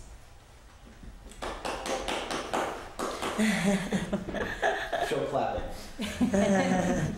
Don Kerr. Anybody else? Questions, comments? Move to close the hearing. Second. All in favor? Aye. Thank you very much. Sal, Thank you. Just want to take one moment. Sal, you asked me a question about the CFA process. And I tried to explain to you why it's very difficult for me to try to take on too many projects. Oh, absolutely. With the 6 weeks they've given us. I understood. Yeah, your email answered. I promised you and perfectly. Ulster and Warsing and 2 others to give them good applications. And I'm turning away a lot of potential fees right now because I'm saying I'm not going to get overloaded. I'd rather do a small number of projects well rather than a large number poorly. Well, we appreciate that. And so I'm for telling sure. others that no more work. I'm going to do these jobs right. Okay. When Thank you you. get the jobs done right and you're happy, will you let us know? I am sure I can think of some for you to do. No, really, frankly, the difficulty the state has created is that, I mean, it's like if you're duck hunting and one duck comes by a minute, you can take a shot at each one. Well, the whole flock's coming over at the same time, and you get one shot. And it really, what they've done is they've concentrated all the grants that used to be spread out through the entire year into a 6-week period. Right. And it makes sense if you want to have a big press event and announce all these awards statewide. But if you're a single practitioner trying to do a lot of applications, it means that you don't get any shots. Right. It's just that you have to pick your shots very carefully at who you're going to work for and what you're going to do. But concentrating 95% of the great state grant funds into a 6-week period, I won't really say what I think about it, but it makes it very difficult we for agree. grant funders. We definitely agree, yeah. Yes. But I would suggest you consider asking your elected representatives to suggest that perhaps the CFA be quarterly, twice a year, Right. 3 times a year. The 1 time a year thing is great for that big press event they have with everybody on the stage. But if you're trying to get multiple applications in for you, and I'd love to do all the applications you want, but I really don't want to do a lot of them poorly for you. No, we appreciate that. Okay, thanks. Thank you very much. Thank you. Would you like to join us for the Pledge of Allegiance? Indeed, I will. Okay, just, do we need to take an action on the second hearing? We closed it, but if we want to take action tonight, We We'll need to do- add that. yeah. I pledge allegiance to the flag of the United States of America and to the republic for which it stands, one nation, under God, indivisible, with liberty and justice for all. Okay, great. Okay, so now for the approval of the agenda, we are pulling item number 5 from the consent agenda. That will become item number 20 on the regular business. We are adding a number of items to the consent agenda. First, what is already on the agenda is item number 1 will become item 1A, the bills and claims. We are adding 1B, which will be budget amendments from Treasurer Nancy Branco. Item 1C will be a memo regarding New Paltz water source investigation from Clauser and Associates. 1D will be Carl Budman's resignation from the ZBA. And do you need me to slow down, Ryan? Or we good? Okay. Item 1E will be an appointment to the ZBA of Joanna Weiss. And that's it for the consent agenda, unless someone else has anything else. I think I that think we're good, okay. And now to the regular agenda, we are also going to. Oh, you were gonna add Dave Clauser's. That was on there. We did, Got it. yeah. Okay, item number 18, at Ariana's request, New York State solar permit. And then item number 19 will be regarding the kayak contract. And then we will have executive session, one for a legal matter and also for a personnel matter. And I move to approve the agenda. Second? All in favor? Aye. Aye. And one thing I'd like to, I know Kevin is here for the fire department issue number 15, and Michael Katz is here for the presentation, which is not numbered. Does it matter to you if Kevin goes first? Why don't we do Michael and then do Kevin? Okay, Yeah. and is, in addition to that, is there any public comment, general? Real quick before I Sure. I wanted to ask if the Environmental Policy Commission could get documentation. You're talking about the draft resolution on municipal trash pickup.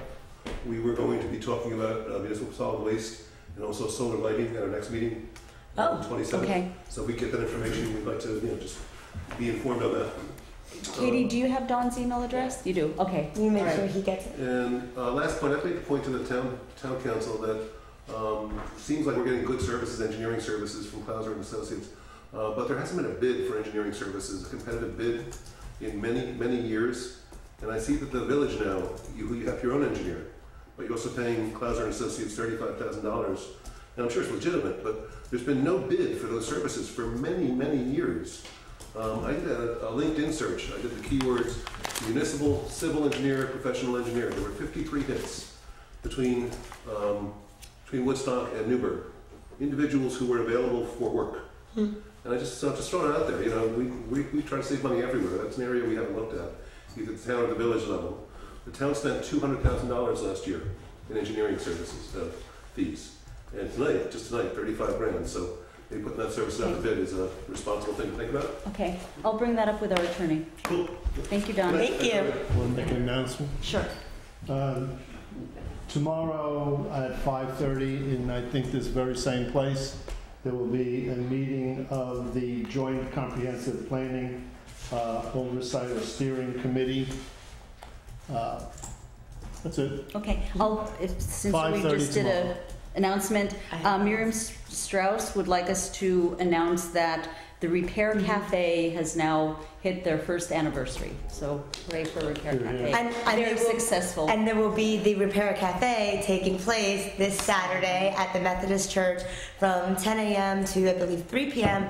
And it will be coupled with the Great Community Giveaway, which is the Campus Recycling Club and the Town Recycling Coordinator, Laura Petit, have worked together for many years now to reduce the amount of waste that goes into dumpsters on campus as the students move out. They collect a lot of the things in the dorms, and then they go to the Methodist Church. The community can come and take it, and a lot of it goes to charities. So please visit the Methodist Church on Saturday. And a totally separate announcement. I had a meeting with Brenda White, our village planner, and Brogan O'Donnell, one of the employees in the building department, about greening the village code today, and we have laid out steps that we can take. Part of it is to obviously work with our comprehensive planning, but we want to at least do something like Energy Star, which the town already has in place, so it would bring us up to that, so we can look forward to seeing something along those lines in front of the village board in June. Great. Great. Okay. We move the consent agenda? Yes. I move that we approve the consent agenda. I Second? second. All in favor? Aye. Okay. Flip a coin. Go ahead. All right. Hello, everybody. Hello. So thank you for having me back again. Did everybody get the opportunity to review the information? I did indeed. Okay. Well, in just a moment, I guess really the main purpose of me being here tonight would be to field any questions you have about that. But just to kind of recap what I did was, I thank you again for releasing the historical information to me. Covered a period of roughly 16 months. A couple of the meters went through January of this year, but mostly we were talking about August 2012 through the end of the year 2013. And we did find that based on the variable rate comparison, there would have been a savings overall of roughly just under 6%. I believe it was 5.83%, which equated to a little over $5,200. Not too shabby, especially when you consider the whole reason I'm here in the first place is pushing the green element and the ability to save money while doing something better for the environment with this company. Obviously, I also did an analysis for the calendar year 2013 of what the savings might have been if we'd have taken advantage of certain fixed rates available, and that was astronomically higher. I'm sure you saw it was closer to 30%, 27 and change for all the different meters there. So, what questions have we got? How secure are the rates that you charge? When you lock in at a fixed rate, that is secure. You know that that's what you're going to be paying For how long? for whatever period of time it is that The longer the better. On the first of every month, the company comes out with new rate offers. Right now, we're offering two different rates. One of them is a 12-month rate, and one of them is a 24. The 24 is a little bit lower than the 12-month rate. I can tell you that depending on the designation of your meters, whether they are, I don't know that they would be commercial. They'd probably be designated as municipal. I'm sure. Is that a different rate? No, the municipal is the same in my experience, because I do have the Ulster County Fairgrounds has signed up with me, and several of their meters were listed as municipal, and they were classified the same as the residential. And for those, when you lock in at a fixed rate, if you were to cancel before the end of that fixed rate period, there's a $50 cancellation fee for the meter. With commercial meters, it's a little bit different. I'm not 100% sure how they figure it out, but it has to do with the percentage of your overall usage times the amount of contract length that's left if you were to terminate early. But that said, with the variable rate, where you see that the savings are a little bit less, but there's no risk there. It's a month-to-month contract that if the village decided at any point they didn't want to be a customer of Viridian anymore. But the savings is much greater on fixed rate. It has been. You know, one of the things I want to emphasize is that we don't guarantee. It's a volatile market. You're going to save money over time, we'll tell you that. But we can't tell you if you sign up with these fixed rates, you're going to save the same 27% that we might have saved if we'd have signed up at the beginning of 2013. We do, however, have a pretty good track record of saving money across the board, and more so with our fixed rates than with the variable. So I remember you saying that there was like a percentage, it was like, I remember, of renewable energy, was it 54? The state mandates 4%, so if you're a Central Hudson customer, or if you're a customer of another ESCO that doesn't have any renewable energy that they claim, they are actually providing you already with 4%. Okay. Viridian has two different products. One of them is 100% wind. Right. The other, which is far more popular, which I would recommend, is a mix. Is what we call Everyday Green, and it's 50% above the state mandate, so it's okay. 54%. That's what I recall you saying. So above the state min. Right. So it's 54%. And so these prices are reflective of that 54%. Yes, but we didn't get anything about what it would cost us or save us if we were in 100% wind. I did not know. I'm sorry. No, that's okay. I'm asking. No, I was making sure I understood anything I was looking at. For what it's worth, I did. There's a tool on the Viridian website where if you plug in your usage for a given month, you can see what the impact would have been. And I took that figure for 2013, which is a little over 900,000 kilowatt hours from all the meters combined. And with the 54%, it would have been just under 1 million pounds of carbon emissions avoided in the year 2013, which is pretty awesome. That's a lot. Yeah. Yeah. Pretty cool. Yeah, nice. Now, your billing, I presume, part of the rate is based on volume. Mm-hmm. So would we be billed one bill, which would be a compilation of all of the meters? If you don't currently have that, then that's not how it's going to be. You could set it up like that. That's something that you would talk to Central Hudson. It would be the individual bills we get now. Individual bills that you get now. Right. But if we wanted to put it all into one bill, I'm sure we could arrange that. I don't know the specifics of how that would go, because that is something that you would do through Central Hudson. well, I sort of went through all of your figures and realized that if, and I may be wrong, if you consolidated all electricity that we used, it's a lot more than doing it individually, and therefore the rate would be lower and the savings would be much greater. You might be correct about that. Again, I don't want to say that I definitely know. I can tell you that. I don't definitely know. I know it's a very good point that you're making. The best experience that I have personally is, again, I'll refer to the Ulster County Fairgrounds, where they did have one master meter, but it was still all the individual meters that were basically, in each individual location. But they were feeding broken out, but they were feeding into one. Yeah. But when I signed them up for the purposes of Viridian, it was all the individual meters still. But there was no difference in the rate that they were getting because of it. Right. That was impacted by them making the switch. But if we go with you, could we do it the way I just asked? We would do it through that's Central something Hudson. that you would do through Central Hudson. That They're the actual, if whatever option is available for you there would not be something that would be affected by, or that I would have any control over. I thank you for You're doing very all welcome. this work. I love Excel, I'm not going to lie. Well, it's a lot of work. I thank you for the opportunity. I'm going to move that we try Viridian for a year. Second. With the understanding, if we can, I want to go with Viridian, but with the codicil that we try and get our bill into one master meter. I want to be Okay. clear about, there's No, no go second. ahead. I seconded. Second, okay. Is it the case, or as I think I understood, that there would be a quote-unquote better deal if we went for 2 years, or just a more secure deal? It's not more secure, it is a better rate. It's a lower rate, yeah. For 2 years, and I will do it at the fixed rate. Because I'll gamble the $50. I don't think that would be an issue. And you accept the 2 years? Okay with you? Sure, all in favor? I think this is. Whoops. Could I ask for the caveat that pending the approval of the village attorney, because although the contract has been Yes. submitted to him, he hasn't. Absolutely. He hasn't put a stamp of approval on it. The village attorney received the contract but has not given us the approval. He hasn't given feedback on it yet. Fair. Yeah.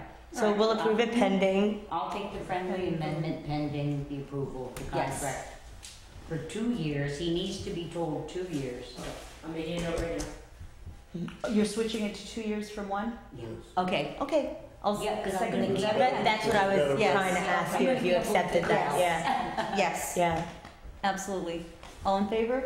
Aye. Aye. Thank you again very much. Thank you. Yeah, thank you. Yeah. Okay. You gonna hang out? Yeah, why not? Who's it gonna hurt? Ready for the P&Gs after? Thank you very much. Thank Make sitting through our meetings worth it, right? And the savings for the firehouse, sir, will apply to the truck. The savings, is this I'm not up on all this, I have so many things on my plate, I don't even know what you're talking about. It's electric meters? It's because there has been the deregulation with the company, we're able to purchase our power from somewhere, and then the lines are still owned by Central Hudson. So So Central Hudson still Still delivers, delivers, they just purchase yes. it elsewhere. yes, Yes, if you which ever is look at the bill where it says you may choose another supplier for this portion, that's exactly where our reading. yeah, which is why we can have more renewable energy with free. Yep. I'm making room. And I'm Oh, there you go. So I got all the room I need. Okay. Okay. Kevin McGuire, Chief of the Fire Department, as if most people did not know that. I'm here tonight to basically answer whatever questions you have in regards to my memo to the village board, referring to the fact that we do have 3 pieces of fire apparatus that are up for the renewal cycle in 2015. That being said, I would like to request that you authorize me to begin moving forward, and again, just to begin moving forward with the largest of the 3 pieces of equipment, which is the tower ladder. I'd like to go out to a RFP and just see what we get back from different vendors. What I supply to you, through Katie, thank you, is I believe it's about 114 pages of the bid specifications. I hope you didn't go through all of them. I did. Did you? I did. Wow, was it interesting? And something I didn't get. All right, these 114 pages, You read all 114 pages? oh my God. These 114 pages That's what I'm paid to do. are very specific to a certain piece of equipment that we looked at.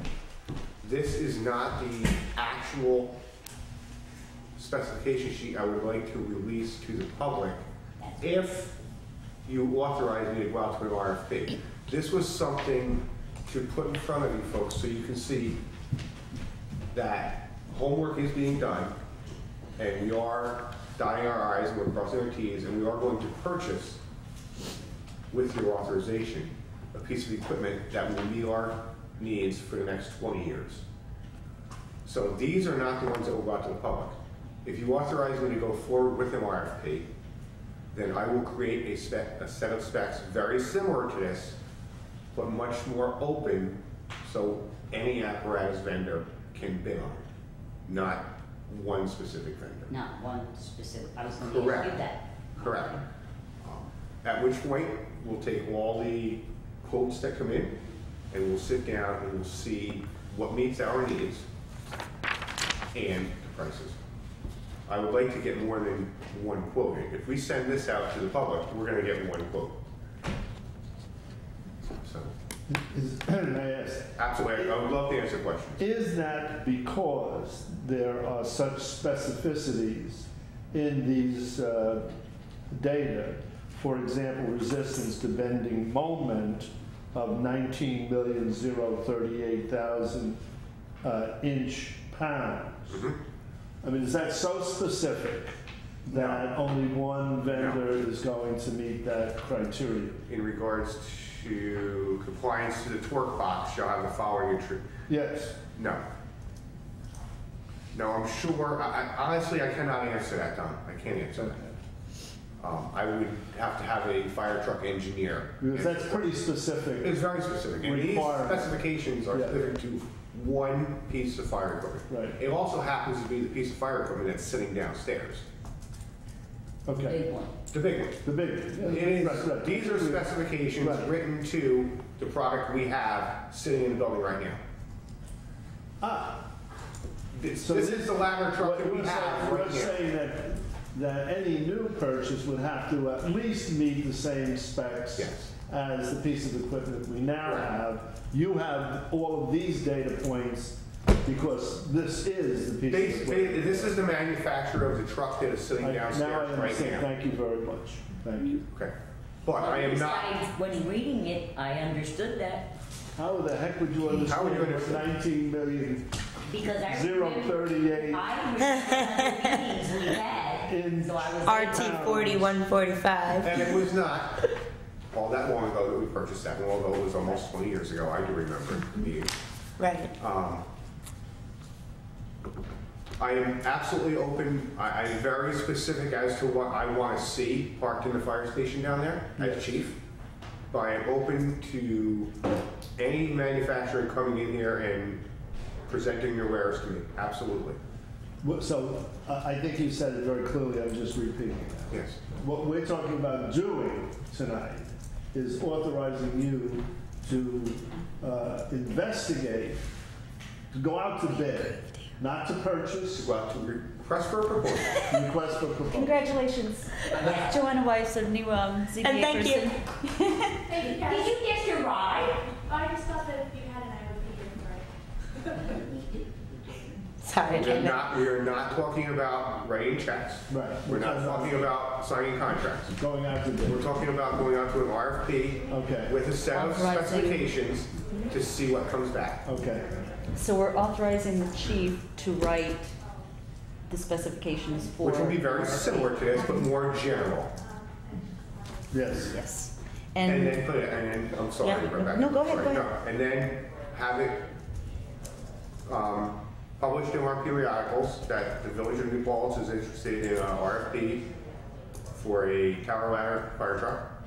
Bids can be picked up such and such a time at such and such a location from these dates on. And then we'll see what we get back. Right. That's what I'm asking for, is Yes. to approval to go out to an RFP. I'd like to make a motion to approve. I have 4 questions yet. Oh, okay. If you want to make the motion, you can, but. Sure. I mean, I'll second and Yeah, then we can still okay. discuss. Yeah. Are you going to simultaneously put for sale the other truck? Very good question. Let's talk about the other truck.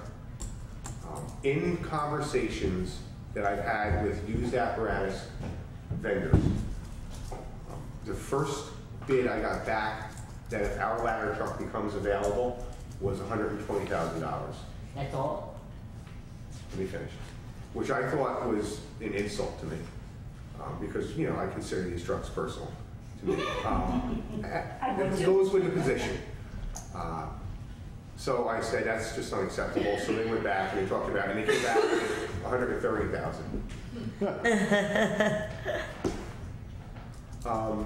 You know what? I've been looking at the different periodicals that go around the fire service of apparatus that's available out there, and if we were to move forward with an RFP and we get something back in, and we decide that we can maybe go forward with bonding and using some of our equipment reserve and actually go and purchase a new ladder truck, that I have passively been speaking to some other fire departments about the fact that ours could become available sometime in the future. And I would be willing to do that. I can't guarantee that I could sell it, but I'd be willing to at least make an effort to. And I believe a fair value of that would be somewhere around $200,000. No higher? No higher. It is 20 years old. You can't get beyond that. Yeah. It is a beautiful truck. It's in absolutely gorgeous condition. It's maintained every single year. You can't get beyond the fact that it is 20 years old. But that would reduce the Yes. bonding and everything that's Absolutely. Absolutely, yeah.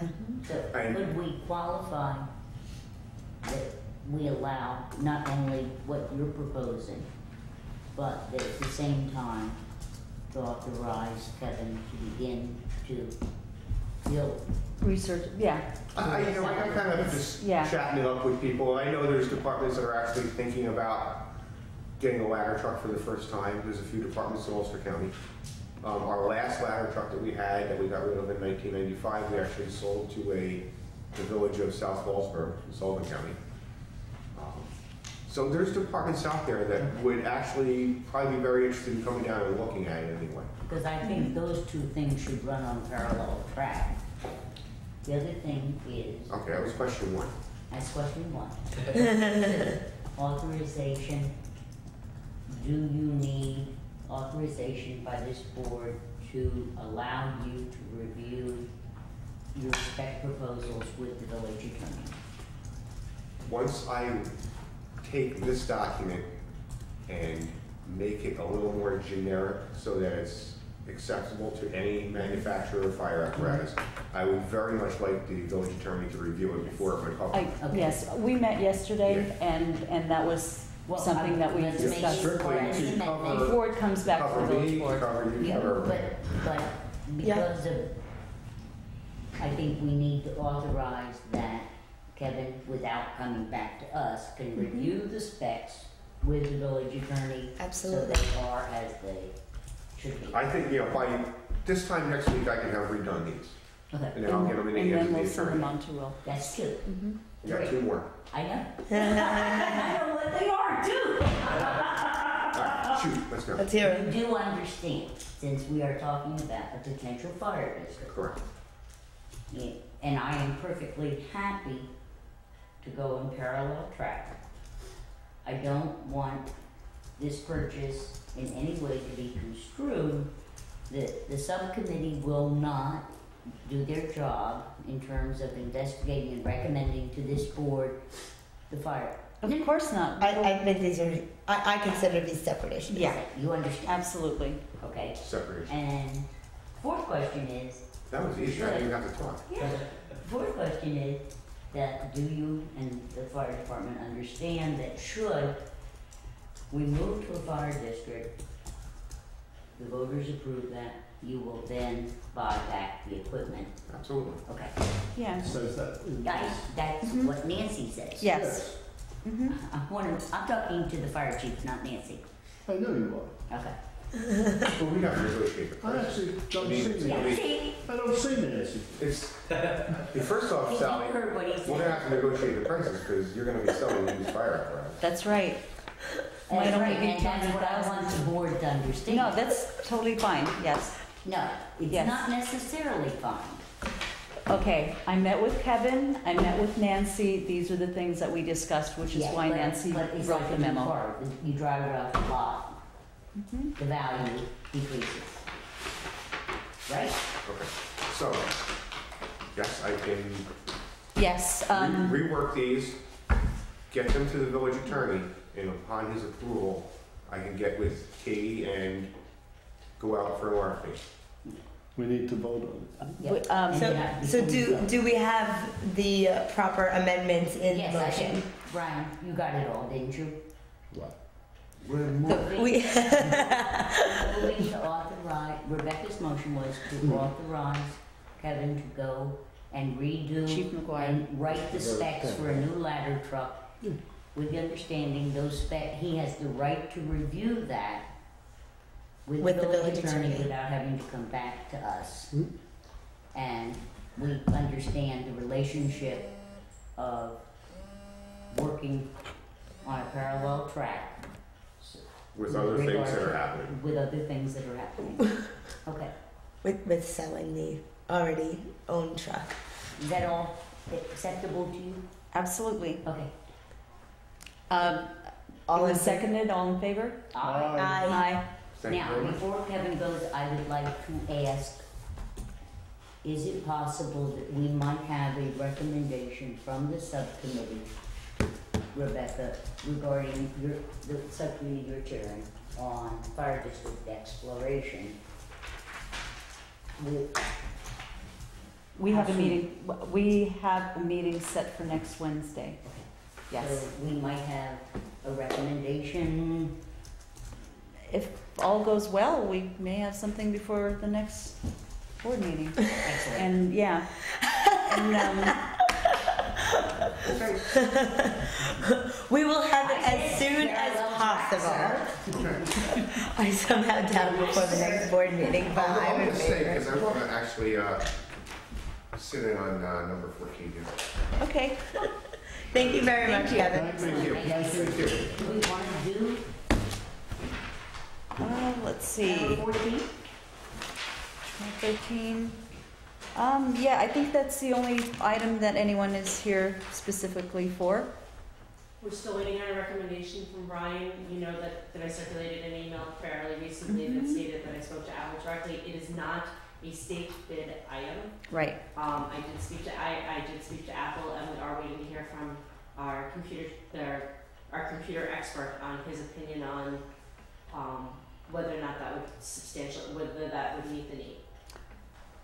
Yes, and I have gone back and forth with him discussing different models, etc. So what are you moving? It's basically still a discussion item on, yeah. Did you have No, I comments? was interested in that. And if the board was actually going to move forward and do this, Mm-hmm. I was going to ask that we add 3 more onto that, and I would pay for it out of my budget. To go into the trucks For the fire chiefs, themselves? for the 3 chiefs to put in the chiefs' vehicles. Okay, If you were going to move Right. forward, I mean, I don't want to force you to yeah. move forward. Well, Because I have applications, and you had this absolutely, discussion. yes, There's absolutely. Huge fire service applications for tablets. And it's something that I've spoken to Rebecca about numerous times. It's something that is on my list of things to do. It's just not in the forefront. Right. And I would love to, and I saw that, and I was going to, if you were going to move to do it, I was going to say, put 3 more on there, and I'll just take it out of my budget. Yeah, And be absolutely. done with it. Right. Well, But if you're still in discussion, just keep that in mind. Yeah, when but discussing. part of what's going on right now is the discussion that's taking place behind the scenes is the different models, the prices, and basically what is going to be the best piece thinking about moving into the future. Right. You know, we don't want something that's going to be obsolete because part of the whole reasoning behind having the device for each trustee is that not only do you have direct access to all of this stuff from the years before, but also to pass them on to new trustees, you can already have all this information in front of them. So say the presentation that took place in 2010. I wasn't there, I wasn't on the board, but I'd be able to pull it up on this device so that I would know what the presentation was in Oh, 2010. you should have been there. Really? Okay. well, You know, though, I think in terms you of, are buying them out of your budget. you can do it. You know Yeah, what yeah. you want. I'll move that we Well, authorize it's- that now. I would really think, and let's forget about the stuff that's going on in the background. I would really like to think that if we're going to do it, and the village board was going to have it, and the mayor was going to have it, and the fire chiefs were going to have them, maybe we could consider having the village building inspector having them. I think that's a great As idea. opposed to Yeah. me calling Holly or Richard or Mark at 2:30 in the morning, letting them know that I'm Send a standing in the photo. middle of North Mhm. Front Street, Yes. and I need to speak to them. I can just IM them, and when they pick up their iPad in the morning, it's like, oh, I got an IM from Kevin at 2:30 this morning, something happened on Church Street, I should call him. Right. Whatever. Right. There's so Yes. many advantages. I agree. And it doesn't necessarily need to be Apple iPads. I mean, there's a lot Yes. of machines out there that will do Right. this. Yeah. I've got the Surface Pro at home. But And I think if you're gonna move forward with the village, with the mayor and the board, then let's put the fire chiefs and let's put some other key players on that sure, too. absolutely. And just have them all communicate. Yes. I mean, And the other what happened thing the other day, I too, was standing on North Front Street, I needed a phone number, I didn't know who to call, so I called you.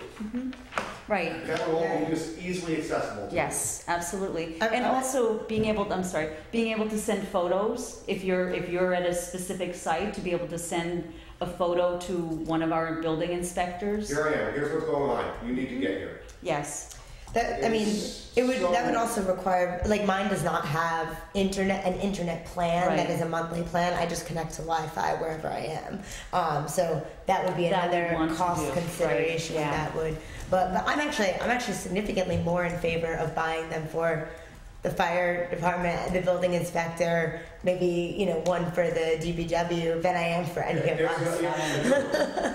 Perfect, Blue. Yeah. right. I call Blue 20 times a year at home on a cell phone, just for different situations. I call him at all hours of the night. Right. Sometimes I need to speak to him, sometimes he doesn't. Let him know there's something going on, and it could have waited, but I need to let him know. Right, Just yeah. to technology could interconnect so much of us here in the village, the workings of the village.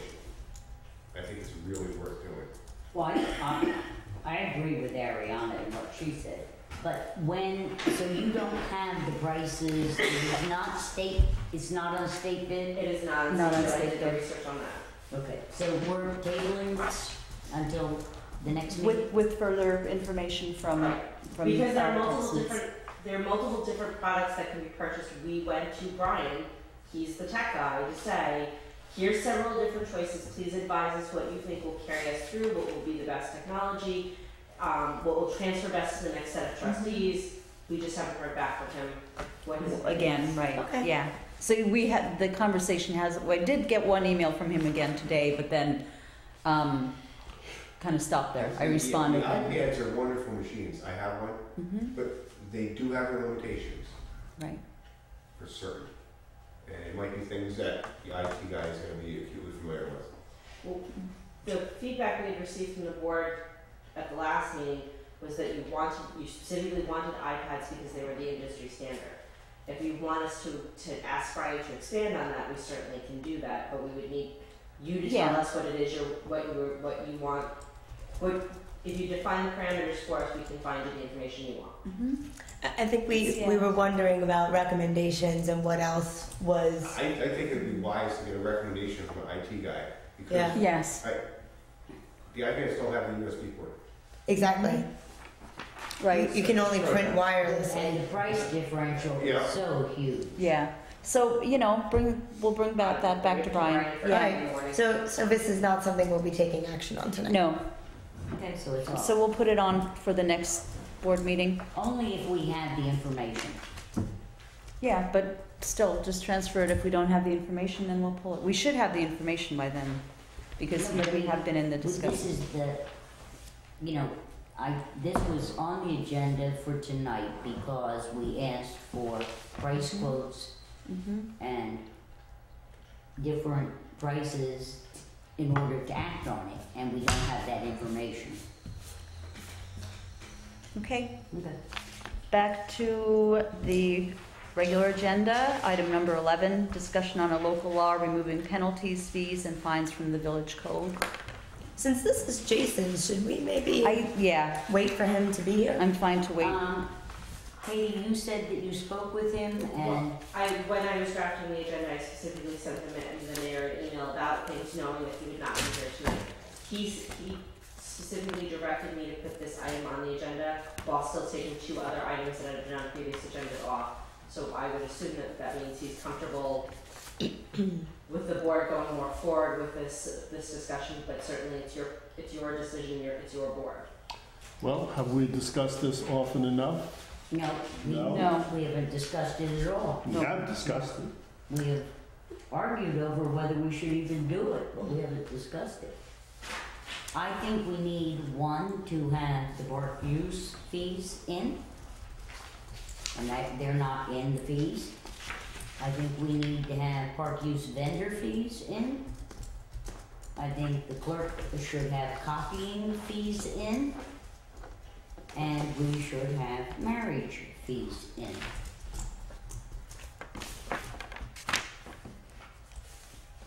And I don't know what else we we should have been. And we also had an email From our Rich, building yeah. department, and I am not sure that these fees reflect his suggestions. And he offered to come to a meeting and So- speak with us, and I think that would be very useful Yes. conversation. So why don't we put this on the 28th agenda with And maybe those fees added, and ask the building department, Rich Travis, to come and Okay. talk with us, so we're sure that we have the right fees. Yes. And all. yeah, I think that's Yeah, and I think definitely we could worthwhile. also ask Bren to be at that meeting. Oh yeah, I think that would be great. Yeah. Well, she sent an email Yes. saying she had no problems, Mhm. but she wasn't sure. Yes, so that would be good for them But both, we so, did get that email from Rich, so we're gonna do this on the 28th? yes. Okay. Okay, item number 12, discussion on waste hauling, RFP sample. The number one thing is that it didn't include commercial. And Sally and I were talking on the phone And I earlier, asked her about commercial. and yeah, and she asked me about it, and I did want to include commercial. Okay. You know, and that's why I had sent out documents that included like dumpster sizes and like, you know, 2 cubic yards and things like that. So, you know, I don't think that's very difficult to add, but Right. that was one of my biggest things with it. And I've spoken to a couple business owners in town who are not also residents of the village, and they were definitely, you know, more than open and said that it sounded like a good idea. So I think that there's no reason not to include them, and especially if we're looking at reducing the number of trucks. You know, it would reduce it on residential streets, but you know, we're in a small community. It wouldn't reduce. We'd still have all these trucks coming through. I had 3 observations, Ariane, just questions. Do Yes. you want to, in the request for proposals, suggest the time that they are allowed to do collecting? I mean, you don't, 4 o'clock in the morning is not a good It idea. says time. Maintain. Oh no, never mind. That would be part of that the is just contract. about yeah. Would you add that? Yes, yeah. I had put that in my my I list. thought you So did in the yeah. original one, but I don't see it here. In the original thing that you sent out months ago, you had that in, but I don't see it here. So that's why I asked if you want. Do we just want to go ahead with this, or do we want to ask the town if they would like to include themselves in our recommendation? I mean, I spoke with Jeff and Dan about this. They're definitely interested in it, and I think it poses it's a different question for waste haulers. You know, I still feel like if a waste hauler if there's a street that's 1 mile long and there are 5 houses on it, for instance, and the waste hauler has 1 of those 5 houses, there's still an economy of scale to be had with having 5 of those houses. But the density of the village makes it kind of a no-brainer for waste haulers as opposed to the town. And I mean, and if we are looking at being able to have a smaller, more local company do this, it is more likely that a local company could do it in the village as opposed to both. We've been talking about this for a while now. And the town hasn't discussed it as a board at all. Any knocking on the door. Right. But with all of that said, I think that if we wanted to go down this path with the town, we could have it be, you know, kind of a first bid and a second bid. What's the bid for just the village? What's the bid That's for the what I was village and just the gonna town? ask you. You know, and we've had things like that before come to us. So that would be a way of doing But it. I don't want to slow down the process. I agree. Your I agree with that as well. So recommendations, I'm waiting thinking that maybe we do it. We kind of test drive it for both the village and the town. If the town is interested, they can either do it themselves, or the next time we're renewing contracts, we can invite them to join Okay, us. now. Because then we'll have plenty of time to discuss with them. So we are awarding, or we're gonna do a request for proposals. The billing will be to the individual. Yes, and this Okay. says that specifically. I know it. Yeah. Now, what happens if the village is not happy with the way things are going. Well, that could Well- be written into a contract. Yeah, I mean, I guess it depends on what we say by not happy with. You know, if the issue is, you know, the time of pickup, as that's been an issue before, you know, I guess we would have some kind of, we would have to put something in here about that and have a stipulation where if we get X number of complaints, we'll have this much time to terminate the contract and I think seek you new ought to have bids. that language in. In the Yeah, RFP? that was something I also had on my list. Yeah, Is that exact, yeah, you know? because it just seems to me that with this kind, it's gonna be a little tricky for the village to control if I'm paying my individual bill and the village gets, say, 50 complaints. There's gotta be a way that the village can turn around and go for a new supplier. Yeah, absolutely. In fact, it's a 1-year contract. This Ariana? actually says 3 years, but I had been thinking 1 year. If for no other reason, but that we've never done this before, and I think it's worthwhile for us to kind of test it. Well, what I was gonna suggest is both bid it both ways. 1 year, 3 years, I suspect the rate will be lower. Right. Are there not other instances? I mean, you've looked around, other places are doing this. Yeah. Are there not model contracts that Will Frank would look at and say, This is from Will Frank. so this should be in and this should be in? Well, send it back to him. Yeah, Yeah. I think Yeah. he needs to go back and ask.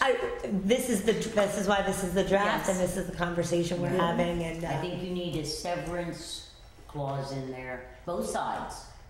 They have the right to break the contract how many days, and do you want it to be for cause?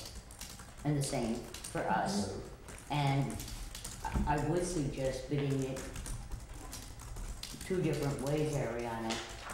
One, a request for proposals for 1-year renewable contract, and a second, a renewable contract after 3 years.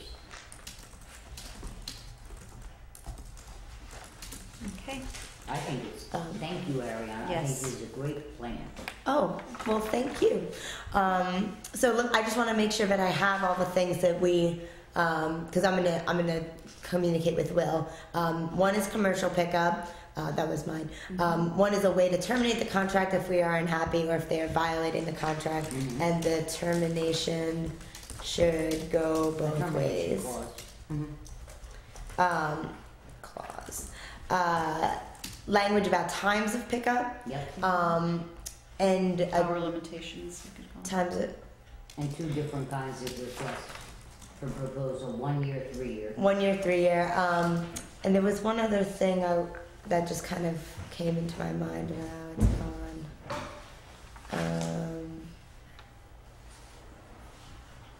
And is there a clause or a way, okay, just say I bid and I say I'm gonna charge each household $10 a month, okay? What if I, as the hauler, want to raise the rate?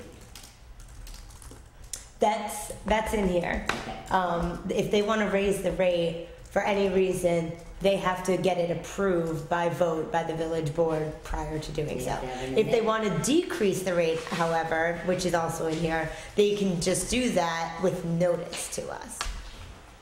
Which obviously they're not decreasing the rate, but it's in there. One could hope. Yeah. but that part where they have to have village board approval, they are seeking an amendment to the contract, so it's negotiable. Yes, and I believe that's exact. But that was kind of In the other words, language the there. village can just, at that instance, Thank you. void the contract. Void the contract. And there is language that Will should be able to. Yeah, so it says any attempt by the contractor to increase any rate or fee without village board approval shall be null and void and may subject the contractor to suspension of the bid award. Not may, will. and shall. Because if they unilaterally raise the rates and don't have, and have not had a conversation or approval with the village board, then I think that negates the contract right then and there.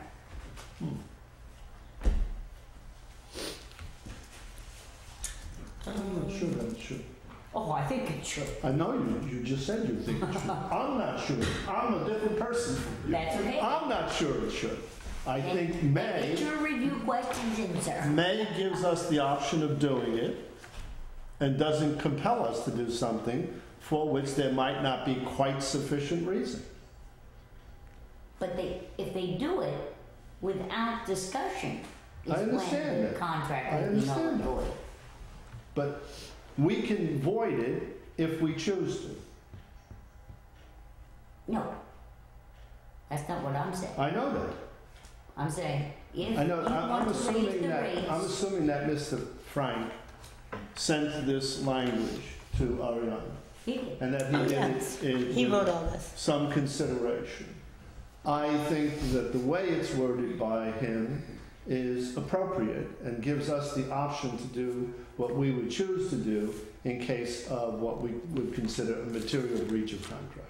Well, but Ariana had in her original notes things that had been left out and should not have been left out, so. Well, that might be the case also. So we're asking him to look at it again. Mhm. And I'm just pointing out the things I would like you to look at. I remember my other item, because I circled it big here, that unacceptable waste or bulky waste is not included, but the sample that he had given us last time was exactly that. It was about bulk waste. And I think that there should be, well, I guess my question for all of you is, do we want to allow this and have prices attached to it that is similar to what that fee schedule was for the bulk waste pickup? Whereas, you know, if it is the end of the school year and everybody is getting rid of all their furniture and there's couches all over the place, we should charge them for it separately. absolutely.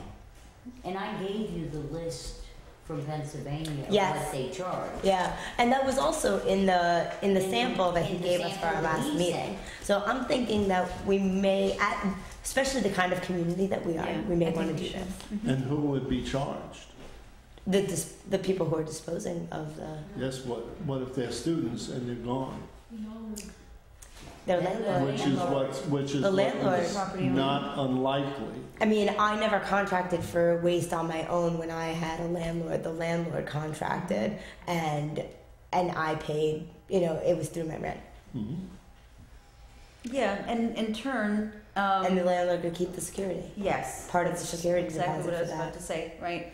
Yeah, so that's basically it. Originally, Ariana had said, because, you know, without thinking about it, because we had the spring cleanup, that people would get rid of their stuff then. Right. But That's prior to that's prior move out to, day. and we know Yeah. a lot of stuff is left out. Absolutely.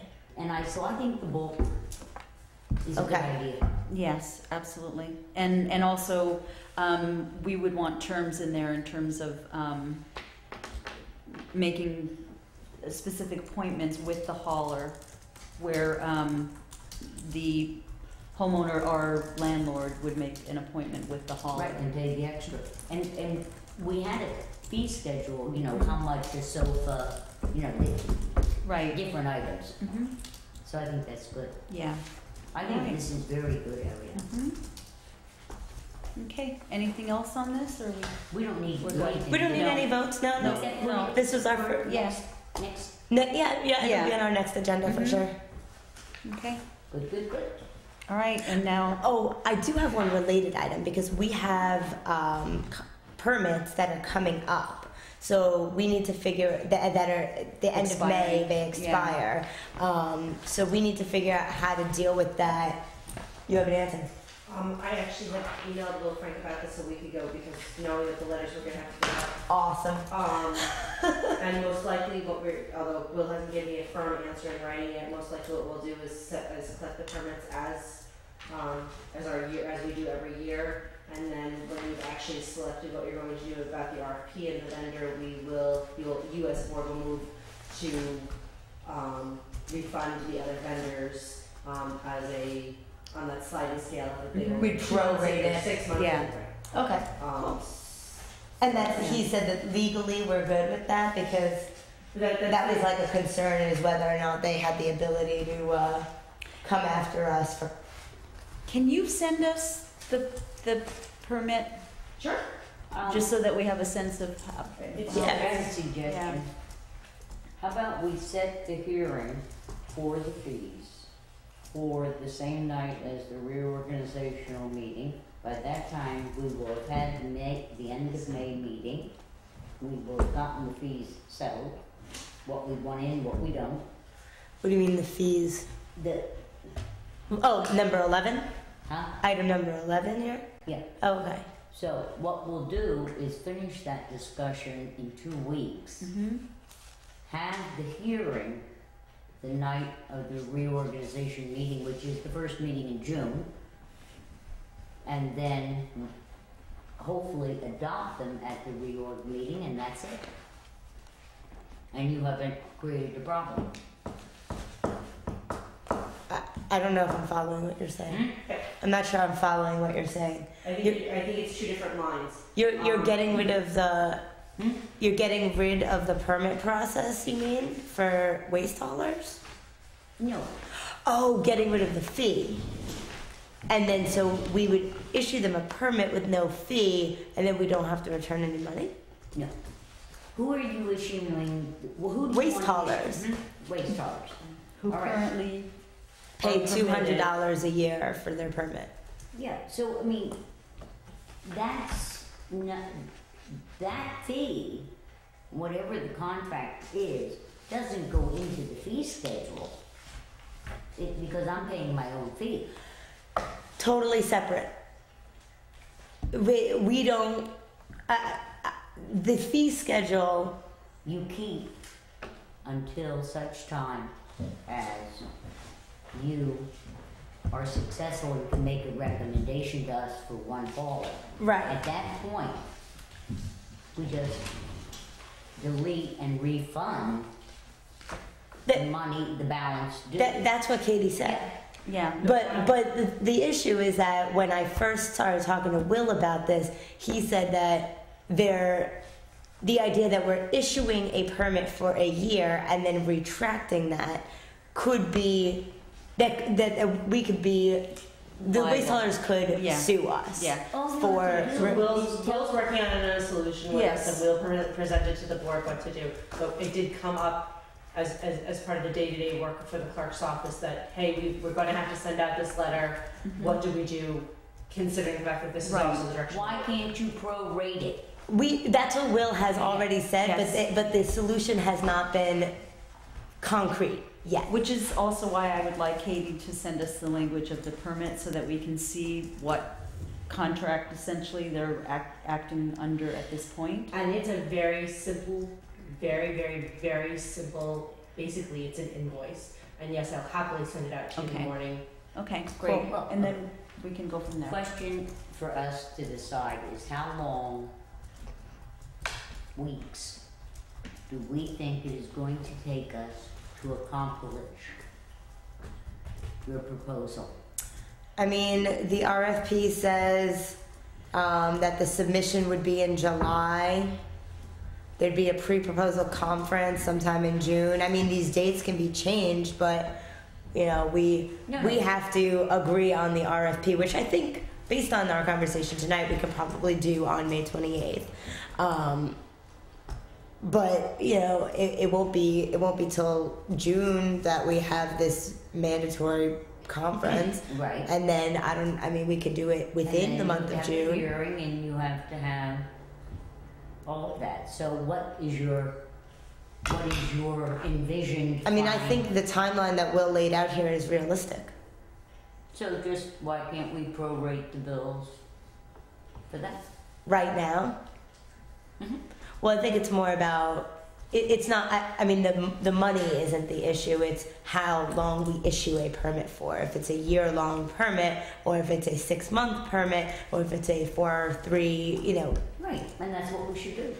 Well, and that's what I had suggested to Will back when this conversation started, Right. but it hasn't come into fruition yet because they're in conversation about what to do. So I don't think we have to worry about it at the table tonight. No, but I don't want Katie sending out year-long permits. She's I'm not. doing anything She's without not. Will's stamp of approval. Yeah, she is not. And if Will approves whatever he approves and doesn't think we're going to be sued over it, then I'm not worried. Okay. I only brought it up, and Katie is already on it. Yes. All right. I'm not sending out anything without Will's stamp of approval. It was just, we're already also thinking about it concurrently in the clerk's office. What are we going to do because that date is looming? near. Don't forget that you need board authorization as well as Will, so. Absolutely, I'm not. Okay, we're fine. Can we move on to item number 13, discussion on the response to questions from the Board of Trustees on permeable pavement? Thank you, everybody. Thank you. Have a good night. Thank you. I am prepared to make a motion on this. Okay. So make it. Well, I just didn't know what, I would like to move that we have our attorney draw up whatever local law is required that requires from the time of adoption that all new driveways, all reconstructed driveways, all new parking lots, whether they be commercial or municipal, and all reconstructed parking lots, whether they be commercial or municipal, be required to do permeable pavement. Second, all in favor? Wait. Sorry. And we do have the sample legislation that was in our original packet from Stefan that Will can use to. He already made it Village of New Paltz, but the sections and things like that weren't accurate. And and may I amend my motion by asking Trustee Basco to send the model to the clerk, who can transmit it to the attorney. Absolutely. I think you already have it, but I can resend it. I'll copy you on my Thank you. Okay.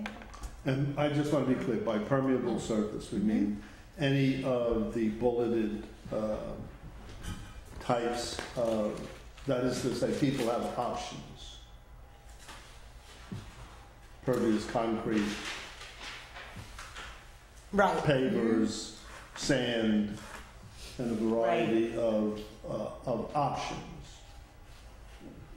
You've got the page that I can't follow. It's 13. Yeah. I mean, my answer to your question is yes, but Sally made the motion, so she should answer. I'm not interested in impermeable. No. No. The ones above it. My motion is for permeable. Right. We Yes. understand. Yes. Tom is asking about the list above Yeah. in terms of interlocking pavements. And, For example. yeah. Right.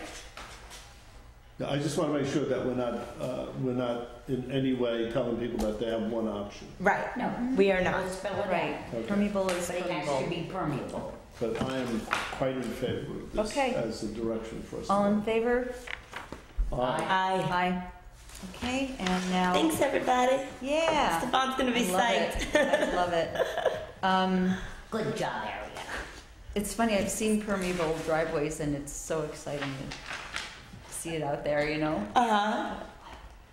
Okay, next item is number 16. Mhm. Discussion on the change in organization from George Rodenhausen and Mhm. Victoria Polidoro. Polidoro. Yeah. Practicing with the firm of Rappaport Myers to the firm of Roddinghausen Chale LLP. Mhm. Okay. Okay, have we heard from the planning board and have we heard from the ZBA as I requested what they wish to do? We have not, as far as I know, had an official memo from them. No. There was an email exchange, and I asked for an official. I in writing. recognize what you're saying. All I was going to say is that I know that Maurice had said something clarifying, saying that, you know, the people who are our current attorneys will still be our attorneys, and they are currently working out of the office that will now be changing names, and there would be no material change. That's from their point of view. Right. Well, it's from Maurice's point of view, chair of the planning board. So I think that, you know, we may as well request a memo from them. Okay, that's Did fine. you get a response? I don't have anything. And I asked you to get a response. I will reiterate that to both chairpersons to bring to their boards for a formal response. When I would prefer to be able to act on things if they're on the agenda. And if something is requested, then, and it's not there, then it should be taken off the agenda. Okay. And not left on the agenda if the material has not been provided. And just as a point of reference here, it says that unless we hear from you, your files will be transferred May 1st. So it's already been done. But we still, for the reorganizational meeting, need to know. Absolutely, I agree. Just yeah. And I know the ZBA has not discussed this. Not only will I send it out to the chairs, but I will send it to Brenda and to Brogan so that Brogan can help make sure that this appears on the agendas as quickly as possible. Thank you, Katie. Okay. And do we know that they are going to maintain the same rate? No additional information regarding the rate has been provided to the clerk's office. I think we need to know that too. Okay, next item, number 17, discussion on the 17 remaining parking spaces at Village Hall. I spoke with Nancy, and out of the 27 parking spaces at Village Hall, which are made available to local businesses to purchase either by a monthly permit or a annual permit, $10 per month, $120 per year. 17 of those spots have not been rented, 10 have. And I'm just curious if the board wants to have a discussion as to what we could do to encourage local businesses to take those remaining spaces. And I also just want to state that I have spoken to some local business owners who are concerned that the fee is too high if they were to have multiple employees, where they would have to purchase lease multiple spaces. That has been worked out, Rebecca, and I don't know why you have not, or it. I know in one particular business it has been worked out. They do not need to hire or to rent a space for each individual employee. It has been worked out. 5 spaces are rented, and those decals go as long as we know all of the employees and their license plate numbers that are going to be using those 5 spaces. They go back and forth, and it's not a problem. I would suggest that and I brought this up before, and now I'm going to make it a formal motion, that the board authorized that in the June water bill, notice of the availability of long-term parking be sent out so that landlords also can avail themselves for apartments above on Main Street where there is not parking. And we started this mid-year, and I think if we can do this in a timely fashion that goes along with leases and things like that, we will get a better response. So I'll second that motion. Sure. Yeah, because I think, like, you know, what I was thinking is just that, you know, word went out. It was the first time that this is happening, and I think, you know, giving people another opportunity, making them remaking them aware, is a good idea. Is it on our website? No. No. And that was also as. There you go. I think that's a it great was supposed question. to be. And And it is not. hopefully there'll be something in the paper about it. Yeah. Get your parking spot now. So do we agree, can we vote on the motion to put it in a notice in the June water bill? It was seconded, all in favor? I want to also, I don't know that we need a motion, but I would like to see information like this be routinely On the put website. on the website. I agree. It Absolutely. shouldn't require a motion on our part. It No, should just be. that, the motion was not. No, I understand. Oh, okay. It should not. No, We shouldn't I have to agree. make a motion on it, yeah. Okay, It so- absolutely should, anything that the board is doing or has taken action on, we should have on the website. Yeah. Okay. Okay, number 18, the New York the State solar- solar permit. Yeah. So Jason and I received an email from Pat Courtney Strong regarding this grant, and she gave us the sample resolution and local legislation that we would need to put into place in order to even think about applying for this grant. And I, in my same meeting with Brandon Brogan this morning, Brenda happened to be looking at the Cleaner Greener Communities CFA application, which is part of why this was added late in the game, because it made me realize that this was a CFA application, and that if we wanted to move on it, we would have to have Will Frank draft something for our May 28th meeting, set the public hearing, and adopt it by June at our meeting in June 11th, in order for it to be submitted by June 16th. Wow. Brenda and Brogan are more than willing to work on it. So that's helpful. And I mean, we've been talking about solar and in a lot of varieties for a long time. So I figured we should apply for this When money. Ariana and I were talking about it, we talked about another idea that might even be more Make the application more make the application competitive. better, and that is, the board has authorized a while ago for 5 new street lights On Plattekill on Platteville Avenue. Avenue because of the problem of safety. This would be the opportunity to test solar lighting in the village, since we've been hearing for the last year about how we want to have solar lighting. Why not try and get a grant to do the 5 lights we've already authorized and solar?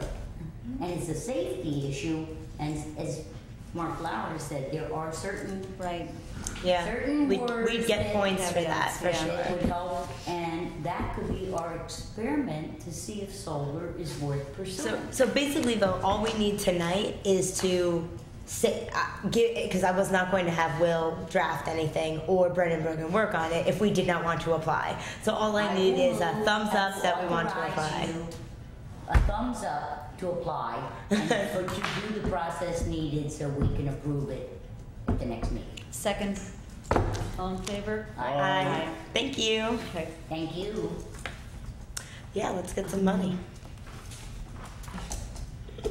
But might I also suggest that we put an ad wherever it is proper to put it, because for 2 years we have had money budgeted for a grant writer. We know from Mark, he isn't always available to do grants. I sent Nancy today a recommendation for a grant writer, contact information, which she can reach out to this person and ask them to submit But I think we an need to do application. this. Yeah. We need to do this big time and properly, and get some proposals in here for the personnel committee to review and make a recommendation for a grant writer for grants other than what Mark Lauer does. And there are enough of them. We have money for it. I think we should, yeah. I mean, you heard him say Yeah. tonight Right, right. the sidewalks were a fundable item for a block grant. And yet we were told 2 years ago, Ariana, That it was not. I sidewalks know, I weren't remember. available. I remember. Okay? Okay, so I think we really have to start trying to grab a hold of some of these Well, grants. we have more money in our upcoming budget for it, so I think talking about it tonight, we can move forward with some of that There's stuff a huge- and begin with the new grant- fiscal The year. grant that I asked Mark if he could do was this huge waterfront grant. Right? Okay, which if we got that grant, we could investigate where in New Paltz the source of contamination in the Wallkill River is, because you know from what Riverkeepers presented, it's within our boundaries. Yes. And we better find out where it is. And the way to do it is to get some money to go exploring to see where it is. You can't cure it till you find out what the problem is. So I would like to start pursuing some of these things that are clearly funded. I mean, I think for this year's CFA application, it's kind of too late. Probably. You know, we probably would have had to do it like this solar grant tonight. But that's So- why I want a grant writer Well, in that's place. why I just said we have money for the new fiscal year. Let's start looking into it now. We can get somebody in place at reorg. We've had it. Yeah. Okay, but all I'm saying is, we've had it in the budget for 2 fiscal But we have years. more money this year. Hmm? We have more money in the Yes. budget this year than we have in the past. We need to do this. Since it's, it basically would be a, essentially a private contractor, I'll speak with Nancy about the parameters and how we would want to put it out there. I do know other grant writers, it's just this is one person that I know is currently retired, but also doing consulting as a Consulting, grant that would writer. be great. Yeah. Yeah, Um, because that would be ideal. Normally Yeah, they and she's get- also for this kind of has a grant, they doctorate, get you know, so it's Excellent. they get a minimal to write the grant, but 15% to administer. right. And she's also a former BOCES grant writer, which is Oh, well then that's It's a like- real possibility. yeah, yeah. Yeah, that's excellent. What else are Thank we you doing? for that. Kayak and executive. Kayak. I will move that we approve the kayak contract that has been presented to us with the understanding that the contract will be stated as the attorney recommended to Craig Chapman, doing business as, rather than the contract between the village and the kayaking business, which isn't a business per se legally. So the contract is between the individual and the village, and it should be renewed for 1 year. It should say Craig Chapman individually and DBA New Paltz Kayaking Tours. Okay. Mm-hmm. But that it be renewed and that the deputy mayor be authorized to sign. Second, Second? all in favor? Aye. Before you Yes. go to executive session, you still have to address item number 5 that was worth the. Yes, I have it here, it's number 20. Okay. I pulled it, and Sally probably did as well, because this is essentially a private entity who would be holding an event in our public park for which people would be charged. I was in the office today, I met actually with Bren about one item that's gonna be an executive session. Alberta, while I was there, called this organization and confirmed that they would be charging $15 per adult. Kids would be free, two children per adult could be admitted. But also just the size of this event, I think, is prohibitive. By village It's policy, commercial. it Yes, can't be. exactly. And it never should have been accepted because it Yes. says you may not, and this is the old village policy as well, for commercial profit making, Yes. and therefore it can't be. It should be at the fairgrounds. I would suggest Right. you tell them to try the fairground. I spoke with Alberta about that today, and I told her, pending our decision tonight, to go ahead and call them tomorrow and recommend that they contact who they need to at the county. So yes. So I don't even think we need a No, motion. No, we don't need a any- motion, it we never don't should have need been on any- the agenda. Nope. Okay, that's done. So I'd like to Motion to go into executive session Second. to discuss legal and personnel at 10:08. All in favor? Aye. Aye. 5-minute break? Do you want to keep the videographer? We need a break. I don't think we need the video. I think we're good. Do we need to do Yeah. any action Um, on the personnel one? um, Usually one action?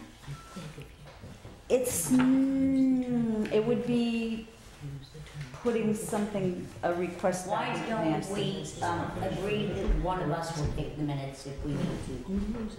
That's Yeah. I would be happy to stay, so you can send Ryan home or whatever you think you'd like. Right, no, I think we're good, I yeah. think I can take the minutes. I don't have any doubt in you. The thing about it is that If there has been, I guess, $1.8 million